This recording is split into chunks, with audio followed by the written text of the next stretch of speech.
and fixed broken lights. No one knew he could break men. There was a scream. Not the kind people make when they're startled, the kind that comes from someone who suddenly understands they are completely alone. Callum Drayton heard it from 4 floors down, crouched inside an electrical panel with a screwdriver in his hand and grease on his knuckles. He heard it, and something old and dangerous woke up behind his eyes. Everyone else in the building froze. He ran. The maintenance worker in the faded gray uniform was already moving through walls that nobody else knew existed, because nobody had ever bothered to look at him long enough to wonder what he actually was. If this kind of story speaks to you, a quiet man, a dangerous truth, and a woman who never saw it coming, please subscribe to this channel and follow along until the very end. Hit the like button and drop a comment telling me what city and country you're watching from. I want to see exactly how far this story travels. Don't go anywhere. It's just getting started. The elevator in the east corridor of Vanguard Meridian's headquarters had been making a grinding sound for 11 days. Callum Drayton knew this because he had logged it 11 times. He had submitted 3 separate maintenance requests, waited, received no response, submitted again, and on the 12th day simply showed up at 9:47 in the evening with his tools, his clipboard, and a thermos of coffee that had gone cold somewhere around the 3rd floor. That was how he operated, quietly, without making a fuss, without asking anyone's permission after the point where asking had already failed. He was 37 years old, though most people who glanced at him in the hallway guessed older, because there was something about the way he moved, measured, deliberate, each step placed like he was calculating the floor before he trusted it, that read as weariness to people who didn't know what controlled awareness looked like. He was not a tall man, not obviously built. The gray uniform with the Vanguard Meridian logo on the chest did what those uniforms were designed to do. It made him disappear. He preferred that. Inside the elevator shaft access panel, crouching with a flashlight clamped between his teeth, Callum found the problem within 4 minutes. A tension cable had worn unevenly against its guide bracket, maintenance that should have been caught 8 months ago before it had the chance to deteriorate into a real liability. He made a note on his clipboard, not just the repair notation, but the root cause. The inspection schedule gap, the specific part number that needed replacing with a higher grade equivalent. Nobody would read most of that. He wrote it anyway. I was midway through resetting the cable bracket when he heard the service elevator, the one on the north end of the executive corridor, 2 floors above him, begin to move. He stopped. Not because the sound was loud. It wasn't. Just a low mechanical hum, the kind of thing that faded into building noise if you weren't specifically tuned to it. But Callum had been working in this building for 14 months, and he knew its rhythms the way you learn to know the breathing of a house you've lived in a long time. That elevator moved during business hours. It moved when facilities needed to transfer equipment. It did not move at 9:53 on a Wednesday evening when the executive floor had been cleared out for 2 hours. He pulled the flashlight from his teeth, held still, listened. The elevator stopped. Silence. Then the building's overhead lighting, all of it, the full floor grid, flickered once and died. Callum didn't panic.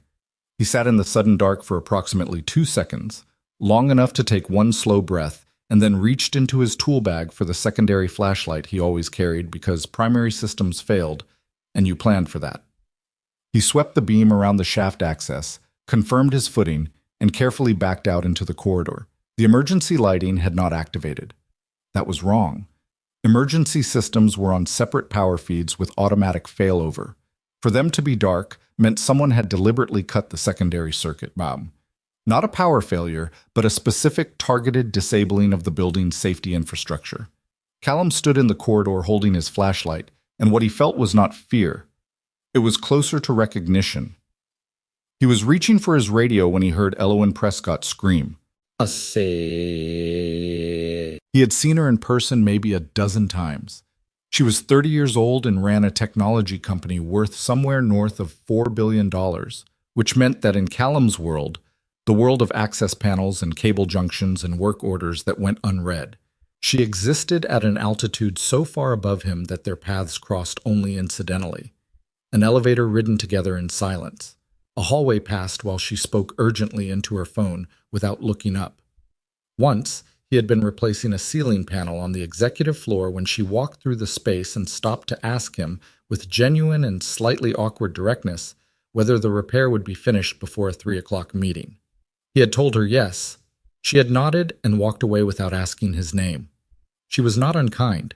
She simply had 17 things demanding her attention at every moment, and a maintenance technician finishing a ceiling panel was reasonably low on the priority list. He understood that. He did not hold it against her. What he knew about Elowen Prescott, he knew from proximity and observation rather than conversation. She arrived early. She stayed late. She had a habit of walking while she thought, which meant the facilities team had twice found her standing in stairwells. She had no business being in because she'd pushed through a door without looking and kept moving. She drank too much coffee and not enough water, which he knew because the recycling in the executive kitchen told a clear story. She trusted her team to the point that she sometimes trusted them past the point where the evidence warranted it. That last part was not his business, except that now it was. Callum moved up the stairwell with his flashlight off, his hand on the wall, counting flights by feel. He had climbed these stairs enough times in the dark, during power tests, during off-hours repairs, that he didn't need the light. The light would announce him. He moved without it. The scream had come from the executive suite level. He had fixed a light fixture in that suite 3 weeks ago and had spent 40 minutes in there, long enough to map it thoroughly in his head without meaning to. Where the desk was. Where the secondary door opened onto the private conference room. Where the window looked down onto the building's interior courtyard. Where the closet in the back held a secondary breaker panel that nobody except facilities staff had any reason to know about. He pushed through the stairwell door on the executive level and stopped. There were voices. Low. Male. More than 2. They weren't shouting, which was worse than if they had been. Controlled voices in a dark building meant people who had planned to be here and were not alarmed by the darkness because they had created it. Callum pressed himself against the wall and listened. Not in the secondary drive. Check the credenza.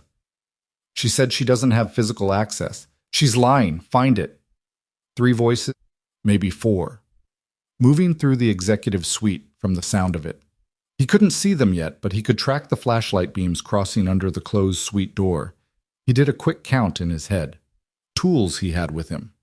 Maintenance corridors accessible from this hallway. Exits. He knew of 2 service passages that ran behind the executive-level walls, built during a renovation 3 years ago to allow HVAC access without disturbing meetings. They showed up on his facility maps. They did not show up on the building's security schematics.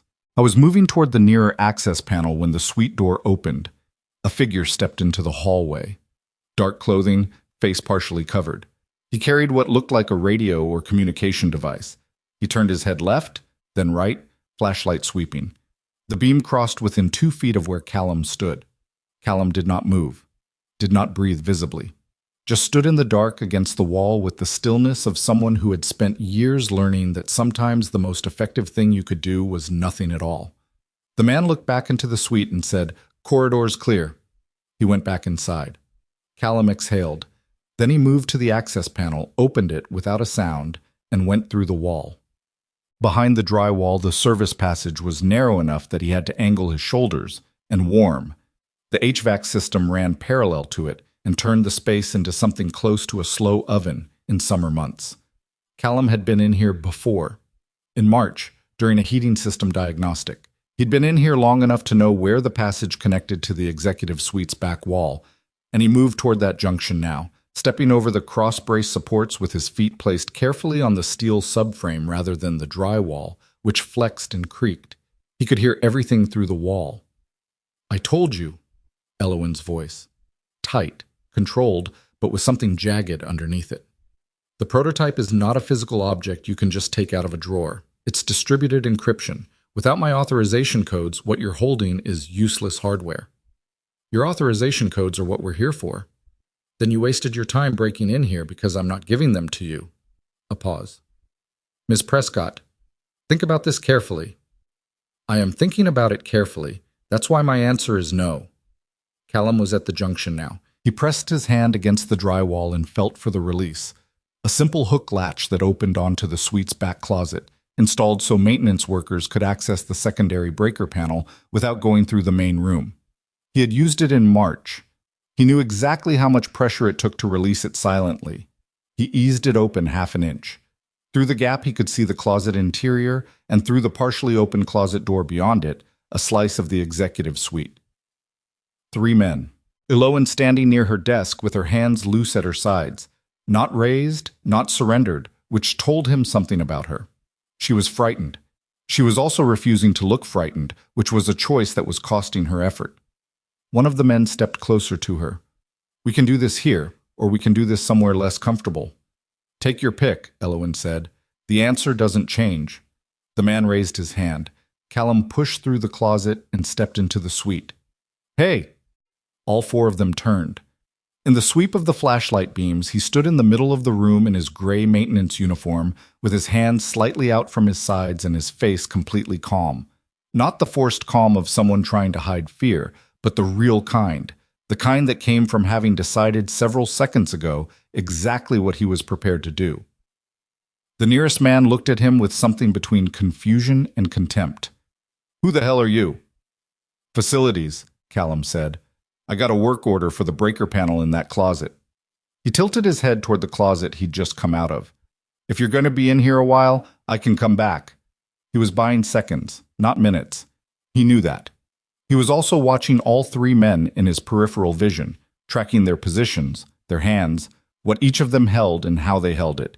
And he was watching Elowen, who was staring at him with an expression he couldn't quite read, some mixture of bafflement and something that might have been a question.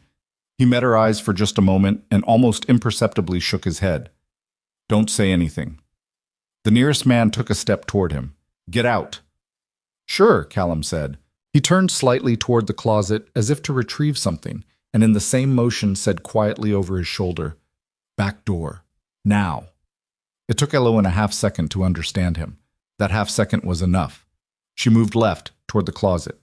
Callum moved right, and when the nearest man grabbed for him, Callum slipped the grip in a way that was very clearly not the movement of someone who spent his days changing light bulbs, caught the man's wrist, applied precise pressure to a specific joint, and the man went down on one knee, making a sound like air escaping a tire. "Go," Callum said. Elowen went through the closet. Callum was 2 steps behind her and pulling the latch closed between them and the suite by the time the other men reached the door. In the passage, in the dark, he pressed his hand on Elowen's shoulder to steer her. "Move. Don't talk. Step where I step." She moved. For 40 feet she followed him through the dark passage without a word, matching his pace, ducking when he ducked, stopping when he stopped. At the end of the passage, he opened the exit panel into the secondary stairwell, checked it was clear, and brought them through. In the stairwell, with the door closed behind them, Elowen turned to look at him. The emergency flashlight in his hand lit the space from below. She was breathing hard. A bruise was already forming along her jaw, which told him the situation had escalated before he arrived. She was looking at him the way people sometimes looked at a landscape they had driven past 100 times and then, suddenly, actually seen. "You're the maintenance guy," she said. "Yeah." "You just—" She stopped. "What did you do to his wrist?" "Pressure point. It'll hurt for a couple days, but he'll be fine." "Who taught you that?" Callum didn't answer. He was listening to the door above them, tracking sounds from the executive level. "We need to move," he said. "They'll have the main stairwells covered by now. I know a route through the building that isn't on the security maps." He looked at her. "Do you trust me?" She thought about it for exactly 1 second, which he respected. "I don't know you," she said. "No," he agreed. "But right now you're the only option I have." "Yeah." "Then let's go," Elowen said. He went. She followed. Behind them, somewhere above, a door crashed open and voices started shouting. Whatever had come for Elowen Prescott tonight, it was not finished with her. And the maintenance man who'd logged 11 elevator complaints without anyone reading them had just made a choice that would alter the remaining course of both their lives, though he didn't think about it in those terms. He thought about the route, the exits, the timing. He thought about Tessa, at home with the neighbor, asleep with her stuffed rabbit, and no idea that her father had just stopped being invisible. He put that thought away and kept moving. The route Callum chose took them down 2 floors through the service passage, across the building's internal utility corridor, a concrete tunnel that smelled of old insulation and machine oil, and into the freight staging area on the 4th floor, which was empty at this hour, and dark enough that their flashlight felt like the only light source in the world. Elowen did not complain about the smell or the dark, or the fact that she was moving through a building she owned by following a man she didn't know, through walls she hadn't known existed. She kept up. She didn't ask unnecessary questions. When Callum held up a hand to stop, she stopped. He was reassessing that first impression of her. At the far end of the staging area, he pushed open a fire door, checked the hinge side first for any sign of tampering, a habit so ingrained he barely registered doing it, and pulled her into the secondary stairwell that serviced the freight elevator. He held the door against the frame without letting the latch click. Listened. Footsteps above. Moving floor to floor. Methodical. They'd split up, which was what he would have done. "How many people have access to the building tonight?" he asked, his voice barely above a breath. "After 8, security requires badge in at every door," Elowen said. She was keeping her voice down without being told to. "The executive floor is restricted access. My security team, facilities, and senior engineering." "So someone let them in." She was quiet for a moment. "Yes." "Your security chief. Where is he?" Victor should have been notified the moment the alarm system went dark. "He has a direct line to the on-site team." She paused. "He's not answering." Callum looked at her. "I called him when the lights went out," she said. There was something in her voice now. Not quite accusation, not yet, but the early shape of a thought she wasn't ready to finish. "Right before you showed up, he didn't pick up." "Has he ever not picked up before?" "Once." She crossed her arms, which he recognized not as defensiveness, but as someone trying to hold a bad feeling in place long enough to look at it. "When his daughter was born 3 years ago, he was in the delivery room. So normally he answers. Normally he answers within 2 rings. She looked at him. "What are you thinking?" "I'm thinking we should stay out of the parking garage," Callum said. That was not the answer she was expecting. He saw it cross her face. Confusion, then the slower arrival of the implication behind it. "Why specifically the garage?" "Because if I were running this operation and I needed to move you out of the building without witnesses, that's where I'd be funneling you toward. Every route that seems like an exit right now. Main lobby's dark. Primary stairwells are covered. Elevators disabled. The only thing that still feels like a way out is the parking structure." He looked at the door above them. "That's not an exit. That's the destination." Elowen's jaw tightened. "You think this is a kidnapping?" "I think someone wants something specific from you, and they want it in a place where they control the environment." He glanced at her. "The prototype. The one they were looking for in your office. What exactly is it?" She studied him for a second. He watched her decide how much to trust him, which was a reasonable thing to be doing. He didn't rush her. "Distributed encryption architecture," she said finally. "Vanguard's been developing it for 3 years. It doesn't exist as a single device. It's a layered system, pieces of it held across multiple secure servers with a key structure that requires my biometric authorization to assemble. The working prototype is the map, the layout of the system architecture." She paused. "If someone had that, and my authorization codes, they could reconstruct the technology. It would be worth the licensing value alone in the defense sector. Hundreds of millions," Callum said. "Conservatively." He nodded slowly. "Okay." "Okay?" She looked at him with an expression that was somewhere between disbelief and something almost like dark amusement. "That's your response?" "I mean, I understand the stakes. I'm not okay with any of it." He checked the stairwell door again. "We need to find a room with a hardwired phone, not your cell, not the building's wireless system. Hardwired. If they've got someone inside who can kill the security grid, they may have access to the communications infrastructure too. 3rd floor, the old IT server room. There's a legacy landline they kept for redundancy during system migrations." She hesitated. "It hasn't been used in about 8 months. I don't know if it still works." "One way to find out." He looked at her. "Can you walk another 3 flights in the dark?" "I just walked through a wall," she said flatly. "I think I can manage stairs." They found the IT server room locked with a keycard reader that was dead along with everything else. Elowen pressed her badge against it twice out of habit, and then caught herself. Callum was already crouching beside the door with a tension tool from his kit. "You carry lockpicks," she said.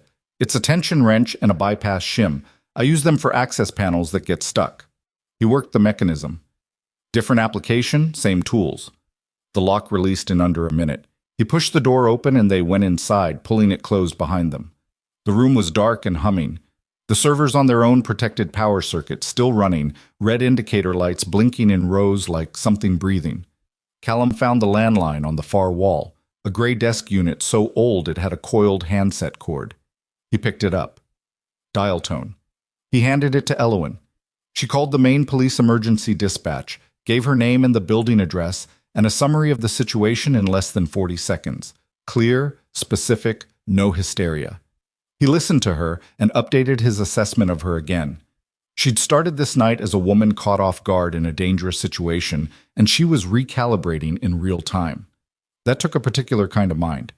When she hung up, she said, "They're sending units, 12 to 15 minutes. "That's a long time," Callum said. "I know."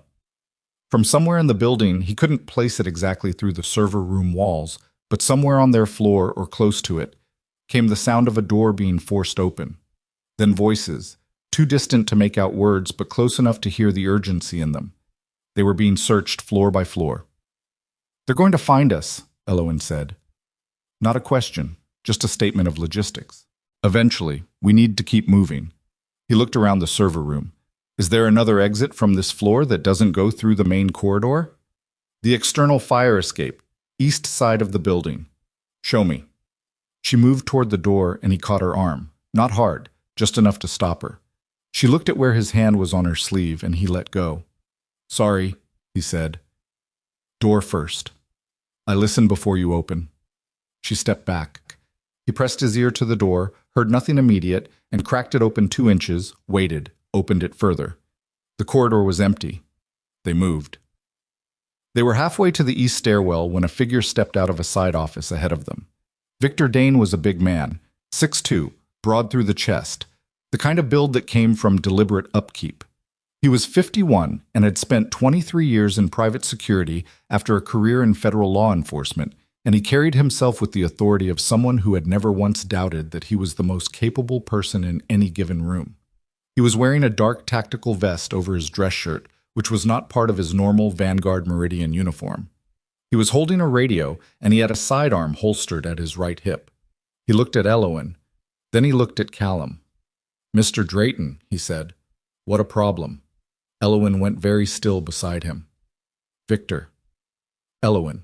His voice was even, almost pleasant. The way a conversation could be pleasant when the person having it held all the power in the room and knew it. "You should have taken the parking garage route. It would have been easier, for everyone." "You did this," she said. "I made a business decision." He tilted his head, almost apologetic. "This company has been building something worth more than its own market cap, and you've been sitting on it. I found partners who understand its full value. Those are criminals. Those are buyers." He shrugged, one shoulder. The distinction is academic at this point. Callum had been standing slightly in front and to the right of Elowen, and in the time Victor had been talking, he had been doing what he always did when a room changed around him, calculating. Distance between himself and Victor, 12 feet. Between Victor and the nearest cover, a support pillar 6 feet to Victor's left. The corridor width. The lighting. The fact that Victor's hand was near but not on the sidearm, which meant he wanted a conversation more than he wanted an immediate resolution. The radio in his left hand, meaning he had active communication with his team. "Step aside, Drayton," Victor said. "This isn't your situation." "I work in this building," Callum said. "Everything in it is kind of my situation." Victor looked at him with the particular expression of a man who has decided something is not worth his attention. "You're a maintenance worker. You fix lights. There is no version of tonight where you are a relevant factor, so do yourself a favor and—" "I need about 40 seconds, Callum said to Elowen quietly and without looking at her. Victor stopped talking. "The door behind us on the left," Callum continued, same quiet voice. "It's the HVAC access. Unlocked. I checked it on the way in last week. Goes through to the east stairwell."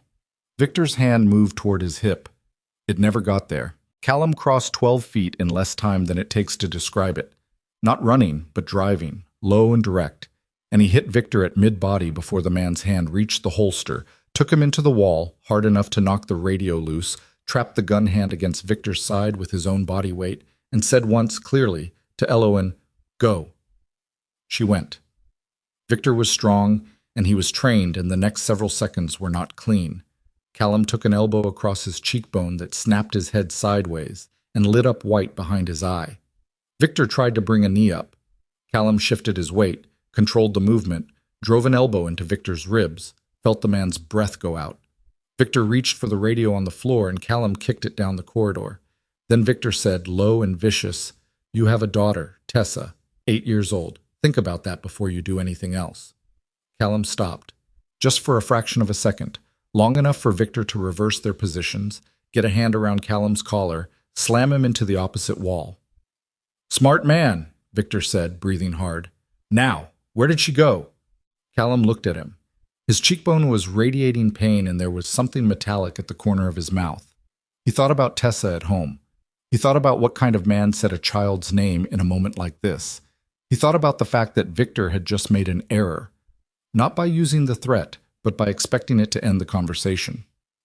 "She's not here," Callum said, "and you just told me everything I needed to know about what kind of operation this is." He glanced at the hand on his collar.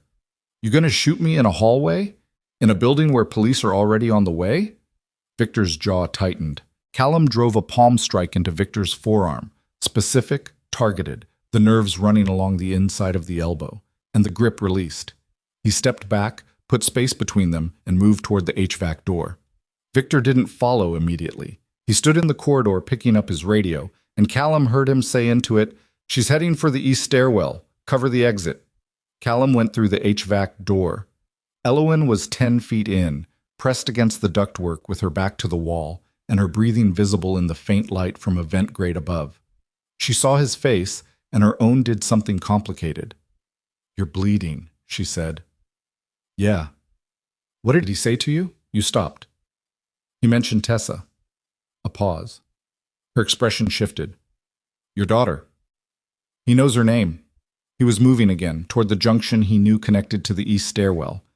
"Which means this goes deeper than tonight. Someone researched me. Which means someone knew you might have a problem and might need an unpredictable variable removed." "That doesn't make sense. You're a maintenance worker. Why would anyone—" "Because I work nights. Because I know every corridor in this building. Because someone who planned this carefully would want to account for every person who might be in the building after hours and decide whether they were a liability." He reached the stairwell door and stopped, turned to look at her. She was looking back at him, and he could see her putting things together behind her eyes. The way he'd moved, the way he'd talked, the things he'd known without being told. "Who are you?" she asked.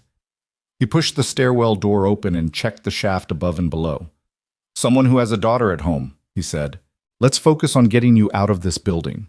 It was not a full answer, and she knew it, but the stairwell was clear, and the clock on the police response was ticking, and there would be time for answers later, assuming they made it to later. They started down. Below them, from the direction of the parking garage, came the sound of a vehicle engine turning over. Victor was already moving, and whatever trap had been waiting in the underground levels of Vanguard Meridian was no longer waiting.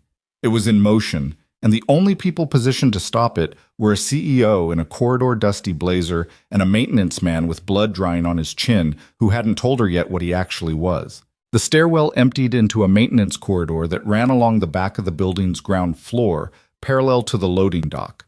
Callum moved through it with Elowen close behind him, and the vehicle sound from below had grown louder and then abruptly stopped, which was in some ways worse than if it had kept going. A running engine was a thing you could track. Silence meant someone had made a decision and was now acting on it. He stopped at the corridor's end where a fire door separated them from the parking structure's pedestrian entrance.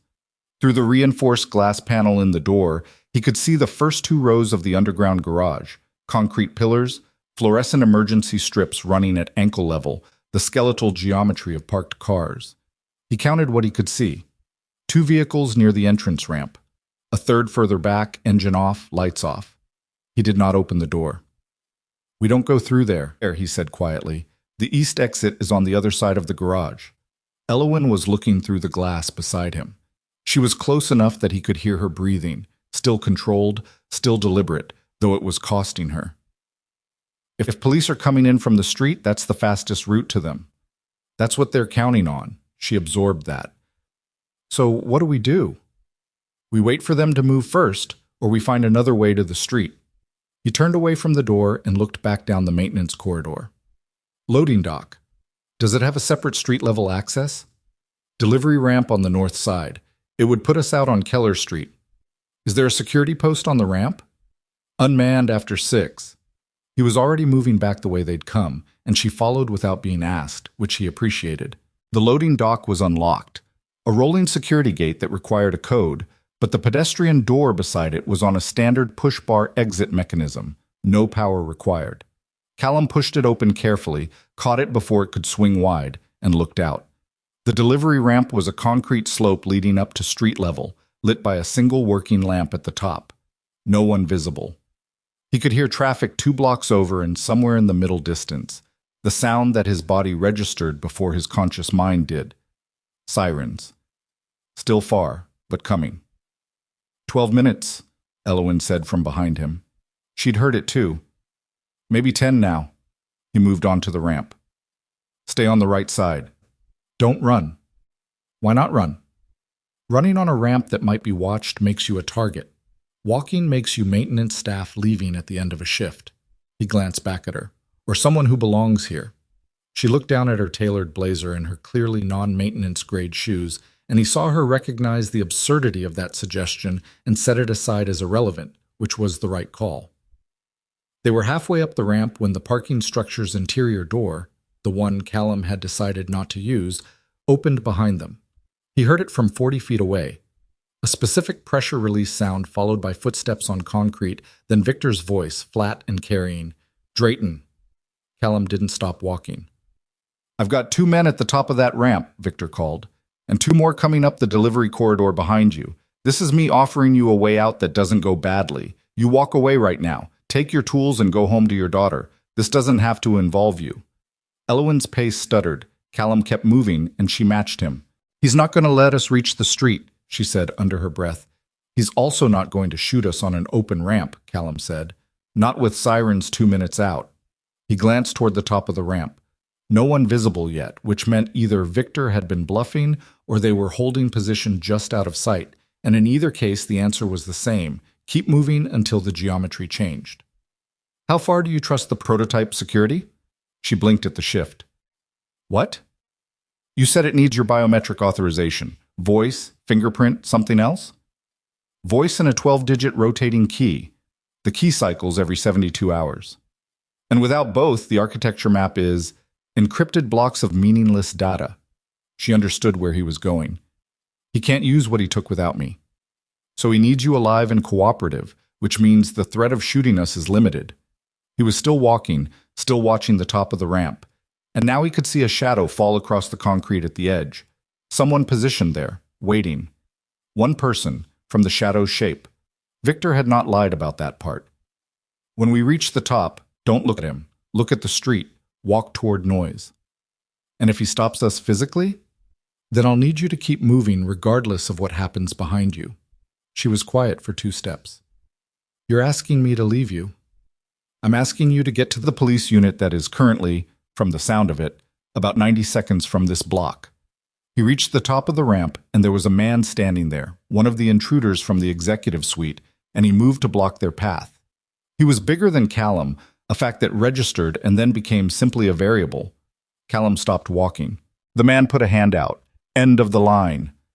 Behind them on the ramp, Victor was coming up. His footsteps were unhurried because he believed he controlled the situation. Callum looked at the man blocking them, and then past him at the street, where a police cruiser's lights were now visible at the far intersection, still moving but slowing. He looked at Elowen. Now, he said. What happened next was not elegant. Callum drove forward into the man blocking the ramp with his shoulder, wrapped his arms around the man's torso, and used his lower center of gravity to wrench them both sideways, off the ramp's center, into the retaining wall. The man was heavier, and it hurt. Callum felt the impact in his shoulder, and his already damaged cheekbone screamed at him. But the movement created enough of a gap, and Elowen was already through it, moving onto the sidewalk, one arm raised, shouting at the approaching cruiser with the full authority of someone who owned a $4 billion company and was not above using that voice when she needed to. The cruiser's lights flashed. It accelerated toward her. Behind Callum, Victor stopped on the ramp. The man in the retaining wall shoved Callum off and started calculating the same thing Victor was calculating. The police unit, now 40 yards away, now pulling to the curb. Victor said something into his radio, sharp and quiet. The man beside Callum stepped back, then stepped back again. Victor looked at Callum on the ramp between them, and his expression was not the one Callum expected. It was not panic. It was something colder. Something that understood the situation had changed and was already several steps ahead, adjusting. "This is a delay," Victor said, "not a resolution." Then he moved back down the ramp, into the dark of the parking structure, and the man who'd been blocking the exit walked casually, deliberately, casually, toward the building's exterior wall and became a pedestrian. Callum stood at the top of the ramp, shoulder aching, and watched them go. He did not feel like he'd won anything. The next 90 minutes were the kind that felt both very fast and very slow. 2 police units arrived, then 4, then a supervisor. Elowen spoke to them with precision and without wasting their time. Callum spoke to them less, because they directed fewer questions at him, and because he was honest with himself about why. The maintenance uniform created a particular kind of assumption that he had spent 14 months using to his advantage and was not going to correct tonight, not yet, not in a parking ramp with Victor Dane somewhere in the dark and his men unmounted. He gave his account of what he'd seen and done. He did not volunteer details about how he'd done some of it. A detective named Marsh, 50s, carrying the slightly deflated look of someone who'd been on shift too many hours, pulled him aside while Elowen was being taken through her statement.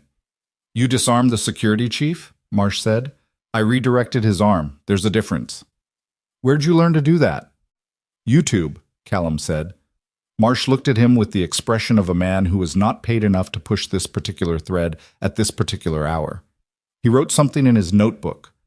"We're going to need you available for follow-up," he said. "I'm not going anywhere." Marsh looked at him again, longer this time, the particular look of someone whose instincts were talking to him, and he didn't quite know why. "What do you do here again?" "Maintenance," Callum said. "I fix lights." Marsh closed his notebook. "Stay close." They searched the building for 90 minutes. They found evidence of forced access to the security control room, bypassed alarm circuits, 3 items of equipment left behind by the men who'd been in the executive suite. They did not find Victor Dane. They did not find the 2 men who had come with him. The parking structure's cameras, surprise, had been looped before the incursion, and the vehicles Callum had seen on the lower level were gone. Victor had walked out of the building in the 30 seconds between Callum reaching the ramp and the police unit arriving, and he had taken whatever he'd pulled from Elowen's office with him. Elowen came to stand beside Callum at the building's exterior while the forensics team worked inside. She had a paper cup of coffee that someone had brought from a diner 2 doors down, and she held it without drinking it. "He took the architectural drive," she said. "It was in my credenza. I didn't even tell them it was there. They knew. Someone told him exactly where to look. He had inside information before tonight."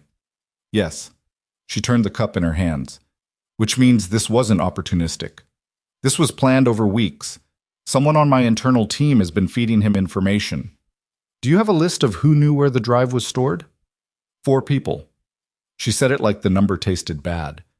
"My chief operating officer, my head of engineering, my personal assistant, and Victor himself." They were both quiet for a moment. "So the list just got shorter," Callum said. "By 1, at minimum." She finally drank some of the coffee, and from her expression, it was terrible coffee, and she drank it anyway. "Without my authorization codes, the drive is useless. He knows that, which means he's not done." "No," Callum agreed. "He's not." A forensics tech passed between them. When the tech was gone, Elowen looked at Callum directly. "I want to know who you are," she said. It was not aggressive. It was the tone of someone making a reasonable and overdue request. Not who you are on the work roster. I mean, what you actually are. Because a maintenance worker doesn't move the way you move tonight. And a maintenance worker doesn't think 3 steps ahead of a trained security professional. And a maintenance worker doesn't know how to check a door for tampering before he opens it. And I've been watching you do all of those things for 2 hours, and I am... She stopped, started again. I'm standing here trying to figure out why you would be working nights in my building fixing elevator cables. He was quiet long enough that the silence became its own kind of answer. I needed the nights, he said finally. Why? Tessa's school hours. If I work days, I need a sitter from 7 in the morning. If I work the evening maintenance shift, she goes to school while I sleep, she comes home, we have dinner, I drop her at the neighbor's at 8, and I'm at work by 9. The math works. He paused. It's not more complicated than that. Elowen looked at him for a long time. That's not what I asked, she said quietly. He rubbed the side of his jaw, the one that wasn't damaged, which was becoming a nervous habit in the way that things became habits when you kept finding yourself in conversations you'd rather not be having. Navy, he said. SEAL program. I was in for 11 years. She absorbed that without changing her expression, which he respected. And then? And then my wife died and I had a 6-year-old who needed a father who came home. So I came home. He said it plainly, without the performance of grief that people sometimes expected, because the grief was real but it was private, and he had learned a long time ago that saying it plainly was more honest than dressing it up. That was 2 years ago. I got the maintenance certificate. I got the job here. That's the story. Elowen looked out at the street where the 2nd police unit was parked. You walked away from it, she said. All of it. I walked toward something else. She turned back to him, and in the sodium light from the street lamp her expression was not pity, which he appreciated, and it was not admiration in the performative sense. It was something more complicated and more honest than either of those. Victor said your daughter's name, she said. Yeah. He knew it before tonight, before any of this. He had a file on me, probably everyone in the building who works late access hours. Callum looked at the parking structure entrance.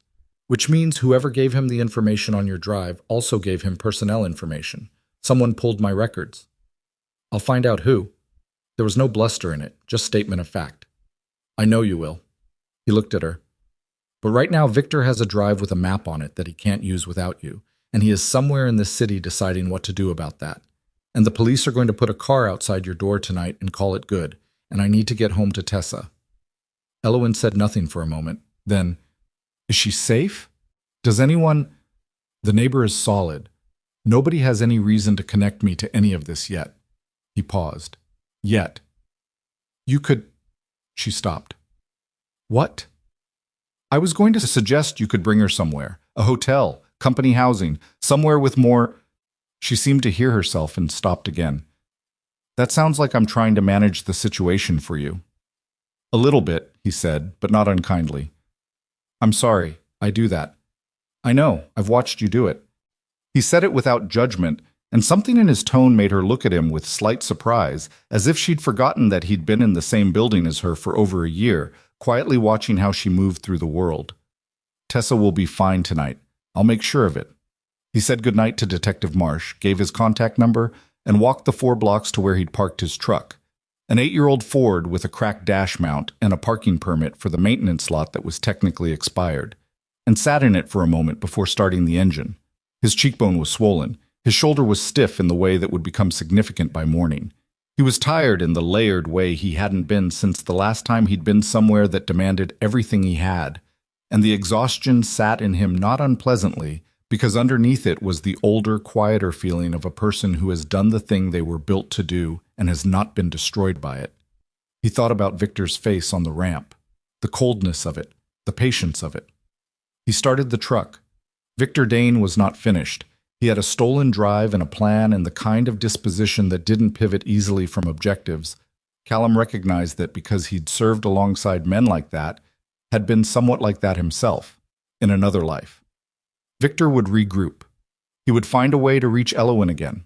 The police perimeter would hold for a night, maybe 2, and then the resource allocation would shift and the vulnerability window would open. Callum drove toward home through streets that were quiet enough that he could think, and what he thought about eventually was not Victor and not the prototype, and not even Elowen Prescott standing in the sodium light with terrible coffee and the specific look of someone recalibrating their understanding of a situation. He thought about Tessa, 8 years old and asleep right now with no idea that the world had a particular shape to it, a shape he'd spent 2 years trying to sand the edges off, to make ordinary enough for a child to live in safely. He thought about the way she laughed when something genuinely surprised her, unguarded and a little too loud, the way her mother had laughed. He thought about her spelling homework on the kitchen table that he hadn't checked before he left for work tonight. He thought about Victor saying her name in a hallway like it was a tool. He turned onto his street, parked the truck, sat in it for a moment in the dark. The neighbor's porch light was on. He could see it from here. Everything was fine right now. He knew, with the clarity of someone who had spent 11 years learning to read situations accurately, that fine right now was not the same as fine. Victor was out there. The drive was out there. And whatever Callum had thought this life was going to be, the quiet nights, the work orders, the school pickups, the careful reduction of everything down to the size of one ordinary man raising one ordinary girl. That version of his life had closed a door tonight that he didn't think was going to open again in quite the same way. He got out of the truck, walked to the neighbor's door, knocked quietly, and waited. He slept 4 hours. Not because 4 hours was enough, but because that was what the situation allowed. Tessa had still been asleep when he'd picked her up from the neighbor's, and she'd made the transfer from the neighbor's couch to her own bed without fully waking, just enough to say Dad in the flat, certain way she said it when she knew he was there, and didn't need anything else from him. He'd stood in the doorway of her room for longer than was strictly necessary. Then he'd gone to the kitchen, wrapped ice in a dish towel for his cheekbone, and sat at the table with the ice against his face and his phone in front of him, and Tessa's unfinished spelling worksheet still where he'd left it before his shift. He read the worksheet without meaning to, 7 of 10 words correct. She'd spelled neighborhood as neighborhood and crossed it out and spelled it wrong again in the same direction. He'd work on that with her tonight. If there was a tonight the way he wanted it to be. He put the ice down, picked up his phone, and looked at the 3 messages from Detective Marsh that had come in during the drive home. Procedural follow-up requests. Nothing urgent. He'd respond in the morning. He also had a message from an unknown number that had come in at 2:14 a.m. After he'd left the scene, while he'd been sitting in the truck outside the neighbor's house. He opened it. Drive is useless without her. You know that. You also know she won't be safe behind a police perimeter forever. If you want this finished, you know how to find me. V. Callum read it twice. Put the phone face down on the table. Victor had his number. That meant Victor had his personnel file, which meant he had his address, which meant, he looked toward the hallway where Tessa's room was, that the walls of whatever ordinary life he'd built here were thinner than they'd looked yesterday. He'd known that, objectively, from the moment Victor said Tessa's name. But there was a difference between knowing something as a tactical assessment and sitting in your kitchen at 2 in the morning with it as a text message on your phone. He didn't sleep immediately. He sat for a while thinking through the shape of what Victor had.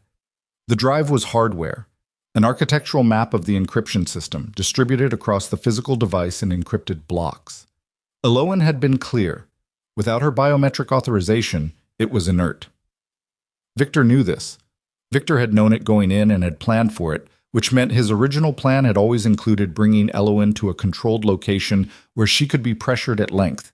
Not the office, which was risky, but somewhere remote, somewhere with time. The text was an invitation to negotiate, or what Victor wanted to look like an invitation. Callum knew what it actually was. He set an alarm for 6, went to the couch, he didn't want to be out of earshot of the front door, and slept. At 6:15 he was in the kitchen making Tessa's lunch when his phone rang. Elowen. He answered. "I found the source," she said. She sounded like she hadn't slept either, but there was a focused energy underneath the tiredness, the tone of someone who had spent the night doing something productive with their insomnia. The information leak. It was my COO, a man named Gareth Stills. He'd been in communication with Victor's buyers for at least 4 months. I found the thread through our internal server logs. He used a routing workaround he thought was invisible, but our engineering team's monitoring picked up the anomaly 2 weeks ago and flagged it. I just hadn't been briefed on it yet because it was still being investigated. Is Stills in custody? Federal agents took him into custody this morning at 5:40. He'd apparently tried to leave the state last night and got as far as the airport. She paused. He gave them a location. Victor has been using Vanguard's remote testing facility, the one we decommissioned 18 months ago, out on Route 9 past the Harlan Ridge. He's been using it for weeks. Meetings with the buyers, storing equipment. Callum was quiet, thinking. Federal agents are responding, Elowen continued. But there's a complication. Her voice changed slightly, tightened. When Stills gave them the location, he also told them that Victor moved a group of Vanguard employees out there last night. 6 people from the overnight data migration team who were in the building when everything happened. Victor took them as leverage. They're essentially hostages, though Stills said Victor is calling them detainees and insisting he won't hurt them if the federal response is measured. Callum set down the knife he'd been using for the sandwich. 6 people. The agents are establishing a perimeter. Their incident commander wants to negotiate, standard protocol. But Victor knows protocol. He helped write some of ours. She stopped. He'll have planned for a perimeter. He'll have a timeline for his buyers to arrive and complete the transfer. And if the federal response slows that timeline, he'll accelerate, Callum said. He'll try to force the authorization through one of those 6 people as leverage on you, or he'll cut losses and remove evidence. Yes. The word was quiet. He sent me a message last night, Callum said. He read it to her. The silence on her end lasted a few seconds. He's trying to get you out there. He's trying to get us both out there in a context he controls. He figures I'll come because of the 6 employees, and you'll come because I won't sit still while 6 of my people are in that building. She said it without apology. He's right about that. I know. He picked the knife back up and finished the sandwich. Tessa would be up in 40 minutes. The federal unit? Who's the incident commander? Agent Dara Okafor. She's been briefed on me. I have her direct number. Call her. Tell her you want a coordination channel, that you have technical information about the facility's infrastructure that her team doesn't have. Get yourself into the operational planning, not as a victim, but as an asset. She'll resist at first. Push through it. And you? He looked out the kitchen window. The neighbor's maple tree was catching the early light, that specific low-angle morning light that made ordinary things look important. I need to drop my daughter at school first, he said. Tessa noticed his face at breakfast. She was 8 and not unobservant. She got that from her mother, the habit of noticing things and then going very still while she decided what to do with the information. She sat across the table from him with her cereal and looked at his cheekbone, which had developed overnight into something colorful and specific. And she said, "Did you fall?" "I bumped it," Callum said, "at work." She considered this with the solemn, evaluative focus that she brought to most things. On what? A door frame. In the dark. You should have used your flashlight. I know. I was in a hurry. She went back to her cereal. Then, without looking up, Mrs. Paulson said people get hurt at work when they're not paying attention. Mrs. Paulson is right. Are you okay? Yeah, Bug. I'm fine. She looked at him again, and he saw it. The thing she was deciding whether to say or not. She did the same thing her mother had done, this slight pause and tightening around the eyes. Then she said, "You look tired, Dad," and went back to her cereal. He drove her to school. When she got out of the truck, she turned at the car door and said, "Be careful tonight, okay? At work." "Always," he said. She closed the door and walked toward the building entrance, and he sat in the truck at the curb until she was inside. Then he drove toward Route 9. He called Elowen from the truck. She'd already reached Agent Okafor and been integrated into the operational planning call, and she patched him in on a 3-way line that crackled slightly and then stabilized. Okafor's voice was level and efficient, the voice of someone who had done difficult things in difficult conditions and had stopped performing composure because she'd replaced the performance with the actual thing. "Mr. Drayton, Ms. Prescott tells me you have facility knowledge." "I've done maintenance work at that location," Callum said. It wasn't entirely true. He'd done one HVAC consultation visit when the facility was being assessed for decommission, but he'd spent 3 hours that morning on Google Satellite View and on the facility blueprints that Elowen had pulled from Vanguard's archive and sent to his phone, and he knew the layout well enough to work with. 3 things your perimeter probably doesn't know. First, there's an underground utility tunnel running from the main facility building to the auxiliary storage unit on the east side of the property. It's on the original construction plans, but was sealed off and isn't on the decommission survey. Second, the main building's fire suppression system runs on an independent water line separate from the facility's main utilities. You can disable the building's power without disabling the suppression system, which gives you an option for forcing evacuation without creating a fire risk. Third, the auxiliary storage unit has a roof access hatch that's padlocked from the outside, meaning anyone Victor has in that unit has limited exit options, but so does Victor for using it as a secure hold. There was a brief silence on Okafor's end. How confident are you in that tunnel? She asked. Confident enough to go through it myself if that's a useful option. I'm not authorizing a civilian to— I'm not asking for authorization, Callum said. I'm telling you what I'm going to do and giving you the option to coordinate around it or not. Another silence. Ms. Prescott, does he do this often? I've known him for approximately 14 hours, Elowen said. But yes, I think this is probably how he operates. Okafor made a sound that was almost a laugh, mostly wasn't. Mr. Drayton, if you access that tunnel, I need to know exactly when, and I need communication at all stages. You do not engage Victor Dane directly. Your job is information, and if the opportunity presents, moving those employees toward a safer position within the facility. My team handles extraction and apprehension. Understood, Callum said. I need to hear you say you understand the scope of what I just described. I gather information. I help the employees if the geometry allows. I do not try to take Victor Dane down myself. Good. She paused. Be at the perimeter's south staging point in 40 minutes.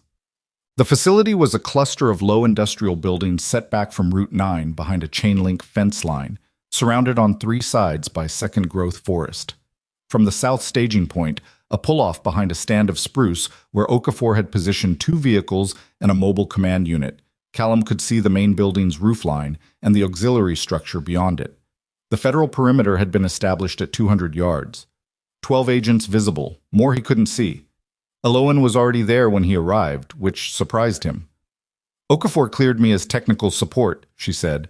She was wearing someone's borrowed jacket over her clothes from last night and looked like she'd made one stop somewhere. Her hair was different, pulled back now, and she'd changed her shoes to something flat. She had a tablet with the facility schematics open on it and a communications earpiece that matched the one Okafor's team was using. She looked, he thought, considerably more operational than the woman he'd pulled out of an office suite 15 hours ago. You push fast, he said. I told Okafor I'm the only one who can execute the technical authorization block in real time if Victor tries to force my codes remotely. She needed me in the loop. She paused. Also, I wasn't going to sit in my apartment while 6 of my employees are in there. I know. He had said as much to Okafor that morning. He'd been counting on Elowen doing exactly this. Okafor appeared from the command vehicle, 40-something, compact, wearing a vest and a focused expression that suggested she'd processed the unusual nature of this situation and moved past it into the part where things happened. We've had radio contact with Dane. He's confirmed the employees are in the auxiliary unit, unharmed. He's asking for a meeting with Miss Prescott to negotiate terms. She looked at Elowen. He wants her inside the facility, alone. Obviously not, Elowen said. Obviously not, Okafor agreed, which means we're likely looking at a deadline, and from his communication patterns, we think that deadline is around 1400 hours. He has buyers arriving at a meeting point 12 miles from here, and he needs the authorization completed before that. She looked at Callum. Mr. Drayton, the tunnel. Oh. The tunnel entrance was where the old facility schematics said it would be, a concrete access point in the tree line on the east side of the property, sealed with a rusted steel plate that had been bolted from the outside when the facility closed. Someone had been at those bolts recently. The rust was disturbed, the bolts turned. They hadn't been fully removed, but they'd been tested. Victor had found the tunnel too, which meant Victor might know about it as an entry point, which changed the calculation. Callum crouched at the entrance with a pry tool from his kit and thought about it. If Victor knew about the tunnel and had left it unsealed but unguarded, it was either an oversight or an invitation. Victor did not do oversights. He relayed this to Okafor through the earpiece. She was quiet for a moment. You think it's a trap? I think it might be a parallel to last night. He knows what routes feel like exits. He uses them. Callum looked at the tunnel entrance. But if he's positioned inside the tunnel, he's positioned away from the employees, which changes his ability to use them as direct leverage. That might actually be useful. Explain. If I go through this tunnel and draw his attention east toward the auxiliary unit's underground access point, he has to choose between watching me and watching the main facility where his buyers are supposed to complete the transaction. His team is limited. Stills told your people he had 4 men with him, 2 exits, 2 threats. He can't be in both places. Okafor's response was measured. You're proposing to draw his attention deliberately. I'm proposing to give your team a window at the main building while he's occupied. Silence on the line. Then, Drayton, if he's in that tunnel, then I'll deal with that. That is specifically what I told you not to do. I know, Callum said, but it's also what I'm built for, and I think you know that, or you wouldn't have brought me inside the perimeter. Another silence. Longer. Elowen is going to speak to him on the radio in 4 minutes, Okafor said finally. She's going to give him a partial concession, suggest she's willing to consider coming in if he releases 3 of the 6 employees as a show of good faith. It will take him a few minutes to respond and decide. That's your window to move. The moment he's engaged with her, go. Copy, Callum said. He waited. Elowen's voice came through the earpiece, addressing Victor over the negotiation channel. She had the tone exactly right. Not capitulation, not defiance, but the specific register of someone who was tired and frightened and was beginning to do the math on their options. It was a performance, and it was good. He heard Victor respond, the same even voice from the corridor last night, careful and patient. And he heard Elowen push back, then soften, then ask about the employees, then ask again. Victor was engaged. Callum went into the tunnel. It was low and dark and smelled of damp concrete and standing water, the floor uneven where the earth had shifted under the slab over years of disuse.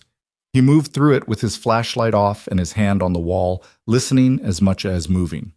The tunnel ran approximately 80 feet from the exterior entrance to an access point beneath the auxiliary unit. He'd estimated that from the schematics. At the halfway point, he stopped and listened. Nothing. Either the tunnel was clear or Victor was better at stillness than most people. Callum had met very few people who were better at stillness. He kept moving. The access point at the far end was a ladder and a hatch. The hatch was unlocked. He went up. The interior of the auxiliary unit was a single large space, a storage floor, concrete block walls, industrial shelving units that had been mostly cleared out but still held decommissioned equipment in various states of disassembly. The emergency lighting was on low, casting the kind of flat half-light that was enough to see by if you gave your eyes a moment. He gave them a moment. 6 people.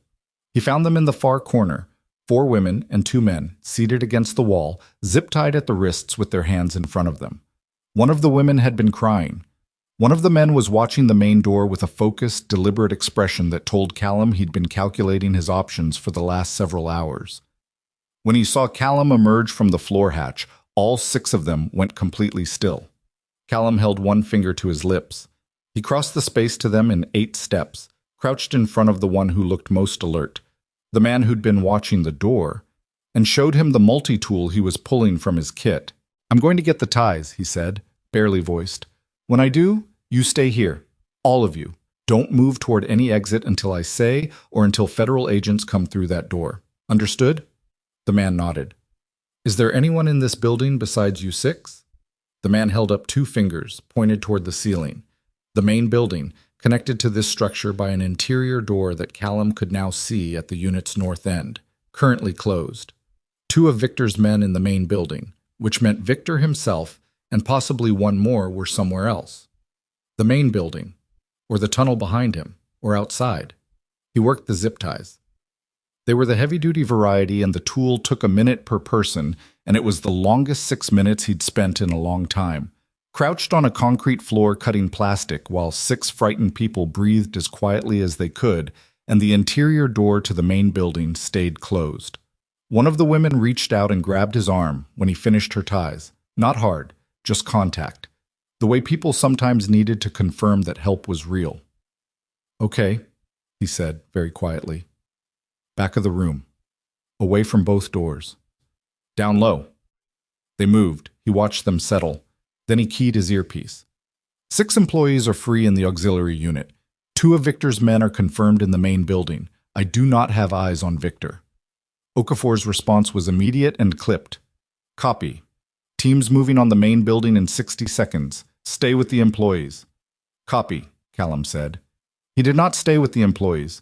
He moved to the interior door, which was where the geometry demanded he be.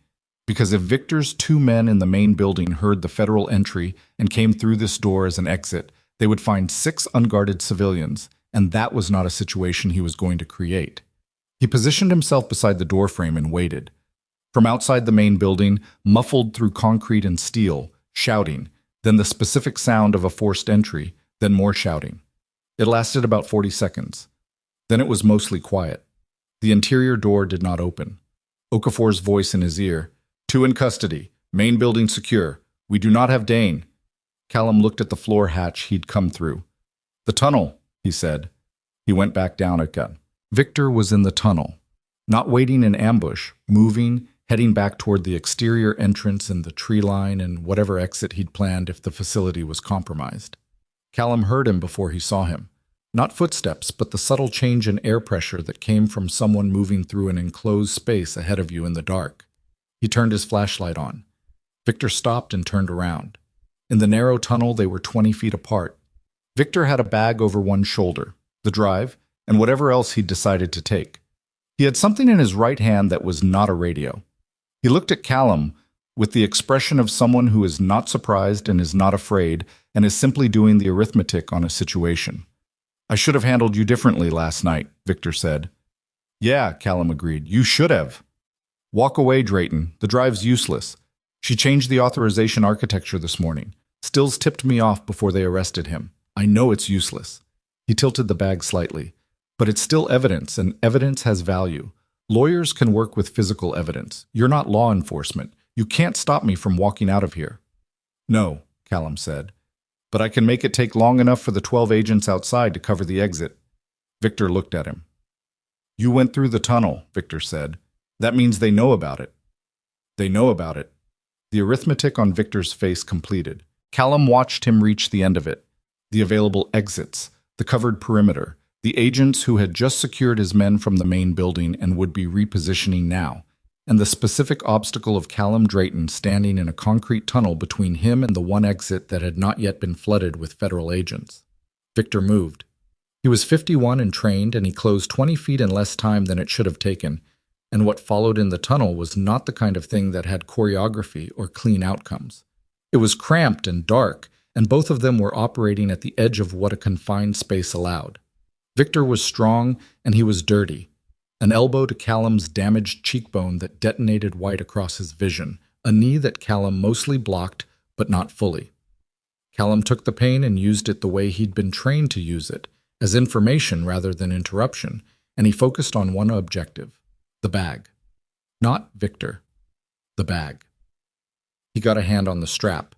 Victor tried to wrench away, and in the process, his footing on the uneven tunnel floor betrayed him. One foot went into the low spot where water had pooled, his weight shifted, and Callum used that shift with both hands on the strap and his shoulder driving into Victor's chest. Victor went into the wall. The bag came loose. Callum stepped back, took 2 breaths, and held the bag. Victor straightened against the wall. His face was hard and closed and breathing hard. "It's over," Callum said. "It's never over for people like us," Victor said. "You know that." "Maybe." Callum reached for his earpiece. "But right now it's over for you." He keyed the earpiece. "Dane is in the tunnel, eastern end, moving toward the exterior exit. I have the drive."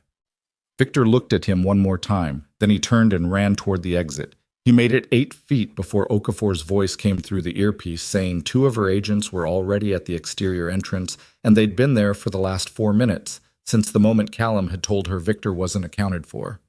Callum stood in the tunnel and listened to the sound of handcuffs.